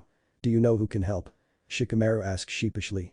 Temari had started thinking that the two boys were geniuses, but seeing the Nara and the unconscious Uzumaki, she reconsidered it. The funeral had saw everybody come to their beloved and the most long-serving Hokage's final parting.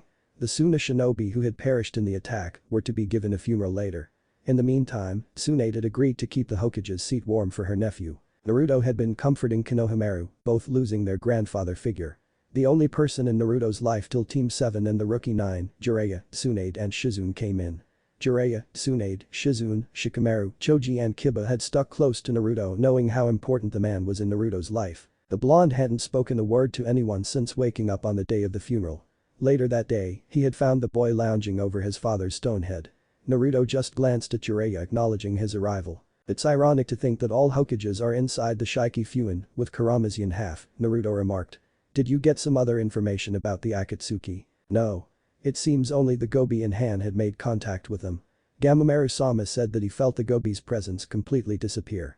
Either both of them are dead or someone has placed a Gobi in a seal which even prevents him to sense, Jiraiya replied. Did Kurama mention the Mangekyo pattern? He doesn't know. That Madara's Mangekyo was hid under a mask and only in the right eye, Naruto answered. Sharingan in the right eye, Kakashi has in his left. Sasuke doesn't have Mangekyo. Itachi has in both and he was a kid back then. So there's an unaccounted rogue Uchiha or someone who stole a Sharingan, Jiraiya commented. But only Madara knew how to control the Biju because of his special Sharingan. There's no records of Madara having offspring, neither him run off with one. So, how does this person know to control Biju of all things? Who knows? Naruto asked out loud. But that guy was powerful enough to go against my father. A person who had flea on sight. An S-rank shinobi can't just pop up out of nowhere, Jiraiya-sensei. Well, we will have to trust my spy network for new information, Jiraiya commented. Are you fine? We know how much sensei was important your life, he asked softly. Naruto smiled back. I'm coping up. It will feel weird to not see the person who raised me up again. Actually, if he wasn't there all those years ago, I would have just been some brat who causes problems around Konoha, or I may have just run away. It was because of his decision against the council wishes that he put me in the academy. That's where my life changed and I met all sorts of people, Naruto replied. I wanted him to be there when I became the Hokage. I wanted him to pass on the hat to me when the village finally acknowledged me. Jiraiya said nothing as he sat down next to Naruto. Tsunade had asked you and Shikamaru to come to her office, the Toad Sage informed. Apparently the council needs the accounts of what you and Shikamaru kid did. Just be careful with your words. And don't trust what Danzo says. Shikamaru's father, Shukaku, will be there to help you too. So I have deal with those old farts. Naruto snarked knowing how much they had ruined his childhood. Can't Bachan have her own council? Like you and Shikamaru's old man? Well, I can talk with her, Jiraiya remarked with a smile. Sensei had chosen them because they were his teammates along with Danzo. When I become the Hokage, Shikamaru's definitely up there. Then, you and Tsunade Bachan, Naruto responded before standing up. I have a feeling that this isn't going to go well, Jiraiya snorted. No meeting of mine or Minato's went well with them. Minato had put in Fugaku, Hisashi and Shikaku in his advisor council. You continue that tradition. She glared at a certain paper before signing it. It was the pettiest of documents, which should be handled by the trading commissioner, not the Hokage. She was going to have a word with the civilian council after the trial. She sensed a presence behind her and scowled. Isn't there a door for this office? Why do you have to come through the window like Jiraiya? She asked, turning to glare at the blonde. The boy shamelessly shrugged. It is a drag to come through so many stairs when you can directly come in from the window, Naruto replied lazily before his face became serious. What should I say to those old farts? Tsunade snorted at Naruto's audacity. Just relay them the events, but be careful about that Danzo. He is alive because sensei needed someone to take care of the village from the darkness. And he has quite a lot of power, Tsunade warned as Naruto nodded. Jiraiya sensei too warned me about him, Naruto remarked. So, what is the meeting exactly for? I am sure Shika gave the mission report, Tsunade sighed. Not sure which of the old farts was it, but someone appealed that you were working with Suna because you made a new seal for Gaara, not to mention that you only knocked out the invading shinobi. My probable guess is Danzo. Naruto rose a brow, but smiled a little. What about Shikamaru? He is said to be your accomplice, Tsunade answered. What happened to the new terms of the alliance? Naruto asked. They started walking towards the hall where the trial would take place. Well, their Kazukiage is dead and the major candidates are our prisoners. Danzo wants to put Suna under Konoha's control. A few greedy merchants want to levy heavy taxes on their wares if sold there, while others are levying some ridiculous terms. So, it's a chaos right now. Even the three are being called up for their testimonies on your actions, Tsunade informed. Naruto sighed at the antics. Guess we will have to just get this over with. Naruto winced as the door to the hall opened, all the counselors shouting at each other on what punishment should be imposed on the Sand siblings and their two shinobi if the latter are found guilty. Tsunade's eye twitched seeing that none of them had noticed them entering the room. Silence. She hollered loudly, making everybody shut up in an instant, a few sweating knowing the damage the woman could cause. Now, I need to know who was the who appealed for the possible betrayal of Genin's Uzumaki Namikaze Naruto and Nara Shikamaru. Tsunade grounded out. The three Sand siblings looked at the council if they were some proven lunatic idiots. The three knew very well that the two boys could have killed them and the Suna shinobi. Actually Genin Uzumaki Naruto, since there's no proof that the boy is related to the Yondaime Hokage, Namikaze Minato-sama, a counselor spat out. Tsunade rose a brow. I am his freaking godmother and aunt. Jiraiya is his godfather. Who else do you need? Tsunade snarked, making the topic's opposing faction shut up. Nobody answered my question. Danzo put his hand up. I am the one who made that appeal. Both of them were reported to only knock out the Suna shinobi, as well as making a new seal for Subaku no Gaara, he answered calmly. Should have expected it, the blonde Konoha pair muttered under their breath. Genin Uzumaki Namikaze Naruto, do you have anything to say? Tsunade asked formally. I knew about the invasion 2 weeks ago before the finals when I was with Jiraiya-sensei. At first I thought that he was just bluffing, but he explained how his spy network had spotted Suna amassing their forces, as well as the Kazukiage meeting with Orochimaru. Orochimaru's name convinced me that he wasn't lying. He paused as a few council members nodded, knowing that themselves wouldn't have believed that information if not for Orochimaru's name attached to it. From Jiraiya-sensei, I knew that there are a few idiotic people in Konoha who were trigger-happy to go to a war as soon as he said that the shinobi faction smothered their sniggers, knowing who exactly was in question. After returning to Konoha, the first thing I did was to give an order for the custom Hiraishin kunais, knowing that a tri-pronged kunai meant death during the Third War. The next day, I had met Gaara trying to kill Lee under Shukaku's influence. During that altercation I found that his seal wasn't even under the specification of the Bijuu seal. I am a Jinchuriki myself, and I am thankful that Tu-chan made a seal that wouldn't let the Kyuubi to talk to me unless I wanted to do. I can't imagine how Gaara pulled on for so many years under Shukaku's influence. That's where I had decided to make a new seal for him. A downgraded of my own Haki Fuin, the Shisho Fuin. Since he is another village's Jinchuriki, I can't shut Shukaku's chakra supply off completely. And the key for the Shisho Fuin is with the toads for safekeeping, along with my own Haki Fuin. He paused the information to sink in that neither of the two Bijuu could be released without the toads knowing. So, are you saying that you have the Suna Jinchuriki under our control? Danzo asked with his lips twitching upwards. Temari scowled at Naruto, promising him pain if he had the same thoughts. I never said that. If Gaara wants, he can use Shukaku's chakra to its entirety, but it will give the control of his body to Shukaku more he uses the chakra. Gaara and Shukaku are their own masters, Naruto answered with a smile. Though since it's a single seal, it won't increase your chakra capacity like mine. The Haki Fuin was designed by my father by combined two Shisho Fuins. The gaps between the two seals shaves of the Kyuubi's chakra, purifying it and adding it to my own chakra. He paused as the shinobi faction rose their brows at the complexity of Naruto's seal. The same day of Lee's incident, I had given a sample of the suppressing tags to Temari and hint that we knew they were going to invade us and we had measures to counter them. That's synonymous to betrayal, Koharu spoke up. Naruto glared at her and flared his chakra. The sudden crushing presence floored everybody, even Tsunade and Danzo. The others struggled to breathe, the pressure kicking out all the air in the lungs. Tenkuro, Temari and Gaara knew that they had pulled off a real close one with the blonde. What sea chakra? That easily more than Shukaku 3 times over. Temari thought in fear as Naruto lifted his chakra. The only one unaffected was Shikamaru. Unlike you trigger-happy warhawks, I wanted to settle the dispute without bloodshed. So, I had planted a Hiraishin seal between the two layers of the suppressing tag as a failsafe. I already knew that Gaara was Orochimaru's trump card and that was risky because that could backfire in his face. So, if Gaara had ever lost control before what they had planned, Temari was sure to use the seal. That would notify me and give time enough to make a new seal till Shukaku is suppressed. It was a win-win, Naruto explained. The shinobi faction nodded in agreement, agreeing with Naruto's damage control. Temari scowled at being used so blatantly, but she knew what Naruto had said that evening, the blonde had meant it.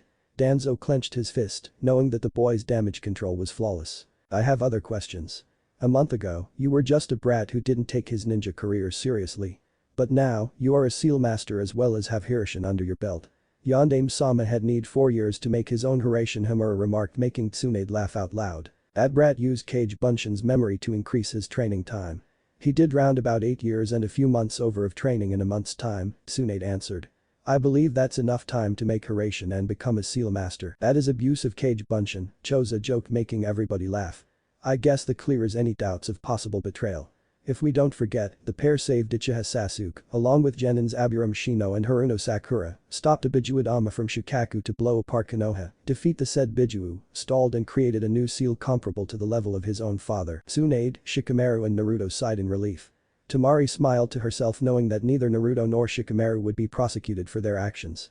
Danzo's hands curled in a fist, his plan failing to bring someone with the Hiraishin and someone whose shadow techniques were powerful enough to subdue a Jinchuriki. Actually, I wanted to talk about the new alliance we are going to make with Suna, Naruto remarked, making everybody raise their brows in surprise. You aren't a clan head or an elite jonin to have a say in that, Koharu stated, narrowing her eyes. Actually, I believe everybody has seen what he can do, and along with Shikamaru's strategy in the end, I believe both are ready for Chunin, Tsunade remarked as all the clan heads nodded. One by one all the clan heads raised their hands, knowing that Naruto and Shikamaru had indeed limited the damage that could have been caused. They had seen entire streets of Suna and Oto shinobi flee away after Naruto and his team passed on their way towards Gaara and Sasuke. Just a single demonstration of Hiraishin had struck fear in their hearts. Well, then from now on you are Chunins of the Konohagakure no Sado. As such being an Uzumaki Namikaze Naruto can participate in shinobi council meetings, the blonde woman remarked. You too can collect your Chunin vests later from my office. Naruto and Shikamaru bowed to her before Naruto turned back to the council. Now I am free to put in my vote for the alliance, Naruto started and glanced at the trio of siblings. The three gulped knowing that blonde could be very tricky. The shinobi side leaned in, interested to hear what the blonde suggested after the intelligence he had shown during the invasion. Let them go free. Silence reigned in the hall, clearly nobody expecting him to say such. Tsunade and Shikamaru gaped at Naruto, the trio of Suna thinking that the boy had lost it. The civilian council gaped at him, all their schemes going down the drain, but soon realized that nobody would agree with it. What do you mean? Shikamaru finally found his voice. Naruto gave a small smile. I meant what I said. Both of us were deceived by Orochimaru. In making the alliance, we are only thinking of us. The invasion only saw 1/10 of our shinobi forces going down. Suna has been reduced to half of their strength, with nobody to lead them. The reason why the Yondaime Kazekage had agreed to go with the invasion was because the Wind Daimyo had been giving his commissions to Konoha for long, thus decreasing the inflow of funds in Suna. If we impose any debt terms, the effect may not be immediate, but hatred will brew in Suna again at their hard-earned money going away, and the same will happen again over and over. It won't be long before one of the future Kazekage thinks the same as their Yondaime. Both of us are in shambles, and we were allied, weren't we? Why can't we help each other? All of us know that Iwa is ready to jump on Konoha at any chance they get. I want to make peace in the elemental nations and break the never-ending cycle of hatred. If we do nothing, this will repeat over and over and over and over again, taking lives of people we care. Many of you may have people of your clan, we lost our Sandaime Jai-chan, but Suna too lost more forces than us, along with their Kazekage. While making the terms to proposed, tell me truthfully, weren't you thinking of exacting revenge for your clan members through the alliance terms? Naruto asked as the clan heads reluctantly nodded. I am not saying they aren't wrong, but we aren't right either. We would destroy each other in exacting our revenges. Iwa is a prime example of it. The second and the third wars were incited to take revenge on Konoha. We often forget that in proving who is right, that war brings misery, death and sorrow on both sides. My father is said to have killed 1,000 shinobi single-handedly at the Kanabi Bridge. Has anybody thought about what would have happened if it was the other way around? Hundreds of sons, fathers, brothers, sisters were killed in less than 5 minutes. Now tell me, if those 1,000 were Konoha ninjas, would you have sat quietly? From what I have heard from Jiraiya-sensei, Two-chan never forgave himself for killing all those 1,000 shinobi. He said he used to keep having dreams of him and his comrades in the position of Iwa shinobi, Naruto explained. Suna is known for mining of precious stone, which are rarity in the land of fire. They are the major suppliers of shinobi-grade steel and shinobi-related steel products. We can work out an alliance on that. Everybody looked wide-eyed at the explanation, not believing what they were hearing. Danzo swore that the boy was more bigger idiot than all the previous Hokages combined. He cursed mentally as the shinobi side started to murmur among themselves about Naruto's suggestion. He was sure that the idea would be shot down immediately. I too support his idea. I know that Naruto won't ever think against Konohagakure's safety and peace, Shikamaru remarked. Shikaku merely rose a brow at that before going back to discussing with his fellow clan heads. Temari wasn't sure with what to start. Gaara and Kankura thought the same too. The boy was the biggest idiot they had ever seen, he had proved that. But they couldn't deny what Naruto had mentioned. The invasion had been because of the previous alliances. They wouldn't say that if a better opportunity came in the future and their funds would be running low, they won't attack again. They too were sure like Danzo that this idea would be shot down. After a few minutes Shukaku stood up as the Jonin commander.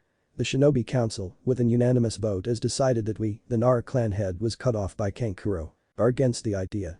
We know that no village is going to let anybody down after attacking like that, Kankuro butted in with a scowl. Shikaku barked out a laugh. Well, you're a troublesome smart one, aren't you? I was saying that we were supporting the plan, the man stated with a smirk, taking in the shocked look on the civilian council, Danzo, Kaharu, Himura, Suna Trio and Tsunade's faces. What Naruto said was true. The terms we were putting in were worse than the original alliance, and it would have no doubt led to a repeat of this incident. It could have been greater in scale, lesser, who knows. We have seen an age where lands were plagued with war.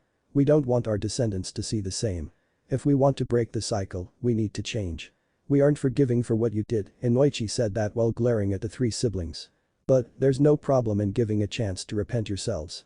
You two seem to know your mistakes, so we know that you won't take any rash decisions. Well, I guess that settles the alliance dispute. You three and your shinobi are free to go, Tsunade commented, still digesting that they had went ahead with Naruto's suggestion. Gaara was the one who first found his voice. As long as I breath, Suna is a sworn ally of Konoha. Naruto has shown the mistake in my ways, and that love is more powerful than hatred. I now know there are a lot things to protect. Naruto showed me that. And the trust which you are putting in us is also one of those things. Gaara said with a bow bending at a right angle from his waist. The shinobi faction needed no more reassurance. Respect and assurance was oozing from his voice. Temari and Kankuro bowed alongside Gaara. You know, you should be thrown into a room with all the cages and village leaders, Shikamaru remarked. Naruto looked at him as if the Nara had grown a second head. I share your sentiments there, son. But before that, Naruto needs to make his name known. Inoki and A aren't going to listen to anyone who can't defeat them. Minato is a good example of it, Shikaku commented as Tsunade nodded in agreement. Naruto walked to the Team 7 training grounds after returning from Tsunade's office with his Chunin vest. The Suna prisoners were going to be sent back 2 days later, while the new alliance based on the precious stones and shinobi-grade steel, it was going to be made a few days later after they discussed it with their own council. On the same note, Konoha's civilian council had made an uproar after Suna was let off free, worried for their raya which they would have earned. Gaara had then shut them up, saying that the hidden villages were ruled by their kage and shinobi, being a military extension of their respective daimyo, and not by civilians. Thus, the civilian council was to be only consulted for internal affairs in peace times. During wartime, everything fell under the kage's command. Kakashi-sensei. Sakura. Sasuke. Naruto exclaimed, spotting the three going through their daily routine. The silver-haired man looked up from his book before smiling at the Chunin vest on Naruto. He could have sworn if he hadn't seen Naruto on the day of the finals, he would have thought the person walking towards them was Minato-sensei. Sasuke scowled seeing the Chunin vest, angry that the class dope had graduated to Chunin, but not him. He clenched his fist, vowing to surpass the blonde and kill Itachi. On the other hand, Sakura was happy that Naruto had been promoted knowing how much he had done on the day of the invasion. If not for your whiskers, you look like your father, Naruto, Kakashi remarked, making the blonde blush at the praise. So, who else was promoted? Shikamaru, but Bachan can promote someone else too. We were promoted early because I wanted to talk about the alliance we were forming with Suna. Becoming a Chunin meant that I got the clan seat of the Uzumaki clan, Naruto replied as Kakashi rose a brow. Actually, I had heard rumors that you and Shikamaru were being tried for possible betrayal of Konoha, Kakashi remarked. It was Danzo who started it and I shut that war hawk up, Naruto replied, shocking the other two that Naruto has just come back from his trial. So, you talked about the alliance, right? What happened to it? Sasuke asked, disinterested. Suna is going free. They go 2 days later, Naruto informed, shocking Kakashi enough to drop his precious orange book. Say what? The three echoed together in shock. You heard it right. They have agreed to set the alliance based on precious stones and shinobi-grade steel supply, Naruto commented. Why would they do that? Suna invaded us. Sakura shouted in shock. Sasuke for once agreed with Sakura. Well, they were levying very heavy terms on Suna. I just told them what had compelled the Kazekage to go and invade Konoha, and forcing the alliance terms would only worsen things. After a small speech, the shinobi clans agreed to let Suna free, and Gaara, Temari and Kankuro agreed to stay loyal to the alliance no matter what, Naruto responded. I had a feeling you had to do something with it, Kakashi said with an smile. Sakura nodded, but trusted the judgment of the clans and the Hokage. Sasuke gritted his teeth. How strong have you gotten, Naruto? You convinced Suna to let free, and the clans agreed. You can't do that unless you are powerful. Have you surpassed Itachi, while I, who hated him with my entire being, is left behind moping with the scraps, he thought angrily. Naruto sensed Sasuke's anger, but said nothing. Kakashi-sensei, is there some training I should do? Kakashi smiled as he picked up and pocketed his book. Right now, if you master at least 2 chakra natures, you can be promoted to a jonin. Seeing that you use your kage bunshin, it shouldn't be hard for you, Kakashi remarked. I don't want to rush, Kakashi-sensei. I have already rushed the last month with my kage bunshin, enough that I am a certified Sila master. I increased my chakra control to acceptable levels. The Haki Fuin messes with it, Naruto replied. Tsunade Bachan said that she will train me in chakra control after the things settle down. Even if you have Biju level chakra reserves, that doesn't mean you should squander your chakra, that's what she said. You know, becoming a Chunin means that you won't do tier ranks. And you can do B ranks too, Kakashi remarked. Did Jiraiya-sama tell you about the… Yes. That's the main reason I rushed through my training. The Gobi in hand disappeared. So we assume that they are capturing the weaker targets now. Else they strike all remaining 8 of us 3 years later, Naruto supplied before fishing out a book. He has made a list of all missing S ranks in this. Orochimaru was a part of that group, but later betrayed them. Right now, according to sources they have 10 members. Apparently one of them is rumored to be the one who attacked Konoha 12 years ago on the night of October 10. I heard from Jiraiya-sama. To think that someone is around able to control the Kyuubi with his or her Sharingan is fearing. There are more chances that this guy was never accounted for in Konoha or has a Sharingan stolen form in Uchiha. Though the latter is likely impossible, because if it is, then that person has more chakra than you, Naruto Kakashi responded. Which is highly unlikely or close to impossible. So, an Uchiha who isn't affiliated with the Uchiha clan or Konoha as we knew, Naruto remarked making Sasuke scowl. You mean Itachi, right? Sasuke snarled in anger. Aka. Itachi was barely 5 when the Kyuubi attack happened. And I am sure nobody has awakened the Sharingan so early in the Uchiha clan, Naruto retorted as Sasuke nodded, the scowl never leaving his face, not happy at that name being mentioned. Well, we should leave that to our spies, Kakashi stated lazily before showing a paper to Naruto. Send your chakra through this paper, he instructed. Naruto accepted the paper with a raised brow but did as his sensei had told him. The paper violently split in two. Wind affinity. That's rare even in the land of wind. I think only Asuma and that girl from Suna are the ones whom you should talk with for this. I wouldn't recommend you Danzo. Even if that old warhawk was the last person, I wouldn't go, Naruto grumbled. I guess I will talk to Asuma-sensei. Kakashi, can I have a paper too? Sasuke asked arrogantly. Kakashi clapped his hands. You need to increase your chakra control first, Sasuke. Naruto has enough chakra control to start learning change in chakra nature, whereas Sakura needs to increase her chakra reserves, Kakashi replied. Why again? Naruto again has something which is unique. Why am I getting left behind? 2 days later, all the clan heads, the Hokage, Jiraiya, Shikamaru and surprisingly Hinata, bidding goodbye to the returning Suna shinobi. In the past 2 days, Baki had agreed to guide Gaara as the Godin Kazekage till Gaara learned how to do things. So, Gaara had been talking with Tsunade and Baki on the terms of the new alliance. Temari walked up to Naruto and Shikamaru. So, I guess this is a goodbye for now, she started quietly. Shikamaru shrugged with a yawn, still sleepy. Temari facepalmed at the Nara's behavior. Is he ever motivated about something? She asked Naruto. The blonde scratched his cheek in embarrassment. Well, he is trying hard to become an advisor for when I take the hat. I don't think he trusts me to not pull off something dangerous, he answered and was met a bop on his head. You almost died against Shukaku. Of course, we don't trust not to go and kill yourself, Temari scolded. Naruto grinned at that. I ain't dying till I become the Hokage and bring peace to the elemental nations. Naruto exclaimed with a wide grin. I will take you on that, Naruto. Though I would have liked if both of us were the Godin Kages of our respective village, Gaara remarked. Naruto smiled at the redeed. Is the seal well? He asked the Ichibi Jinkriki. I didn't hear his voice once, though I will try to create peace with him once the alliance is settled. I can't thank you enough for what you have done, Naruto Gaara said with a smile and a bow. You are a friend of mine, Gaara. We were connected far before you even came to Konoha, Yakno, the blonde remarked with a grin. We should be going now.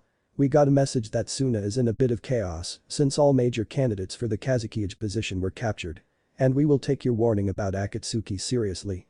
10s rank shinobi don't come together unless there's someone more powerful than them. I will issue a flea on sight if we spot any person with black cloaks and red clouds on it, Gaara said to Tsunade and Jiraiya. We will be expecting a reply soon, Kazekage Dono Tsunade replied. After the Suna shinobi had started leaving one after one, Jiraiya suddenly stepped forward and gave an orange book to Gaara and Kankuro.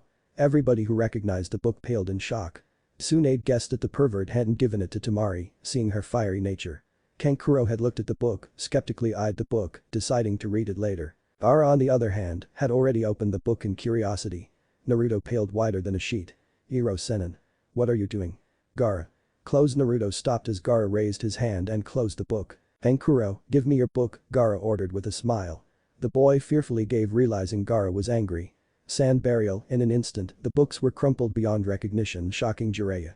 Jiraiya-sama, if I spot any of those books in Suna bookstores, I will forget that you a ninja of an allied village. I can assure you, bounty hunters and hunter nins with a capture alive bounty, Gaara warned as his shadowed his eyes. Serves you right, Iro Sennin, Naruto piped up, causing many people to smother sniggers at the nickname. That's an apt nickname, Naruto.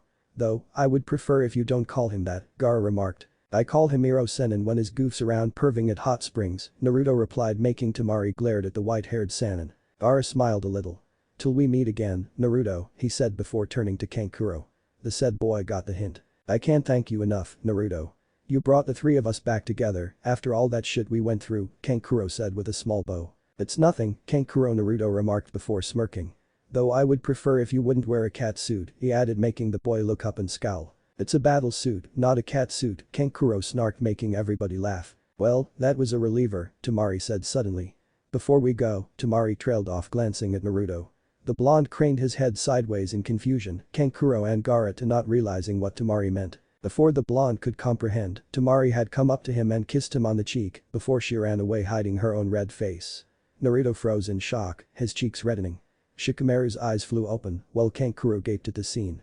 Jiraiya's hands had been dislocated by Tsunade before they could reach his notepad, the woman too sporting a small smile. Some of the clan heads turned their heads away while the others whistled. The only one unaffected was Gaara. Gaara paused as Naruto fainted, his face still red. Interesting, Kankuro completed under his breath. Only Shikamaru didn't miss the tears which fell from Hinata's eyes. Shikamaru sighed as he exited the Hokage's tower, just having completed a solo C rank. Naruto and Team 7 had been sent on a 4-day-long C rank, the blonde hiding his red face after the event which went that same morning.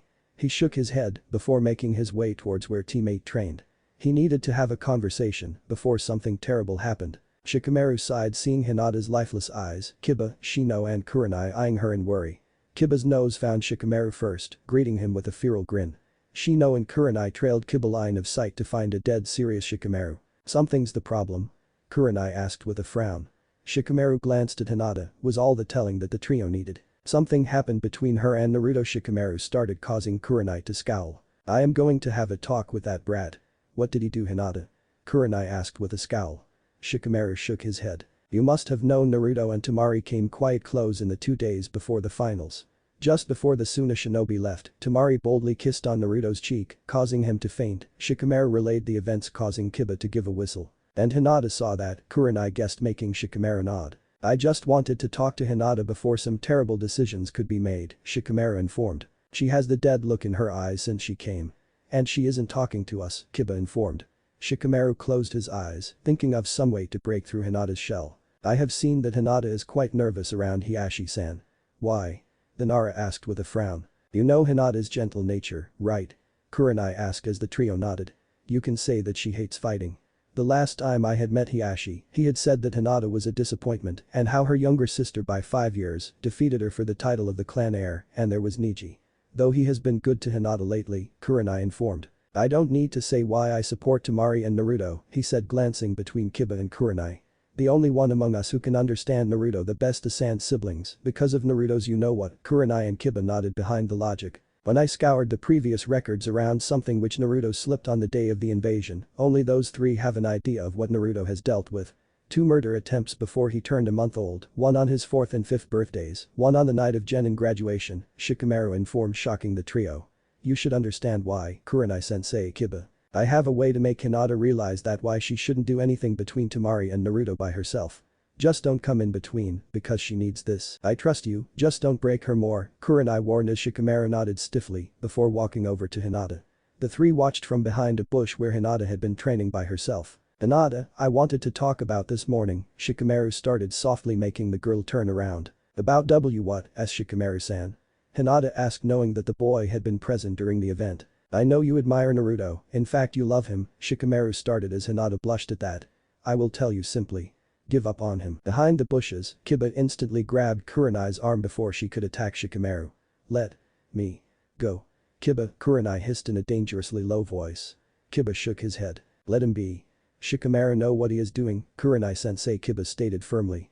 Kurenai glared at Kiba. If Hinata becomes more depressed, I will make sure that you and that brat soul fear me even in a vicinity of a kilometer, Kurenai promised. That will not happen, because he is Shikamaru for a reason, Kurenai-sensei, Kiba replied.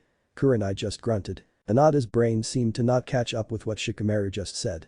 I said give up on him, because you have no chance. Hinata rose a brow at that, completely different for her nature. What do you exactly mean, Shikamaru-san? You want to make Naruto notice you, right? Shikamaru asked as Hinata meekly nodded. Why would he? He is the son of our Yondaime Hokage, godson to 2 of the Sannin, great-grandnephew of the first 2 Hokages. Someone who can gather an even larger fan club than Sasuke at the academy. Shikamaru started, making Hinata wonder where Shikamaru was going.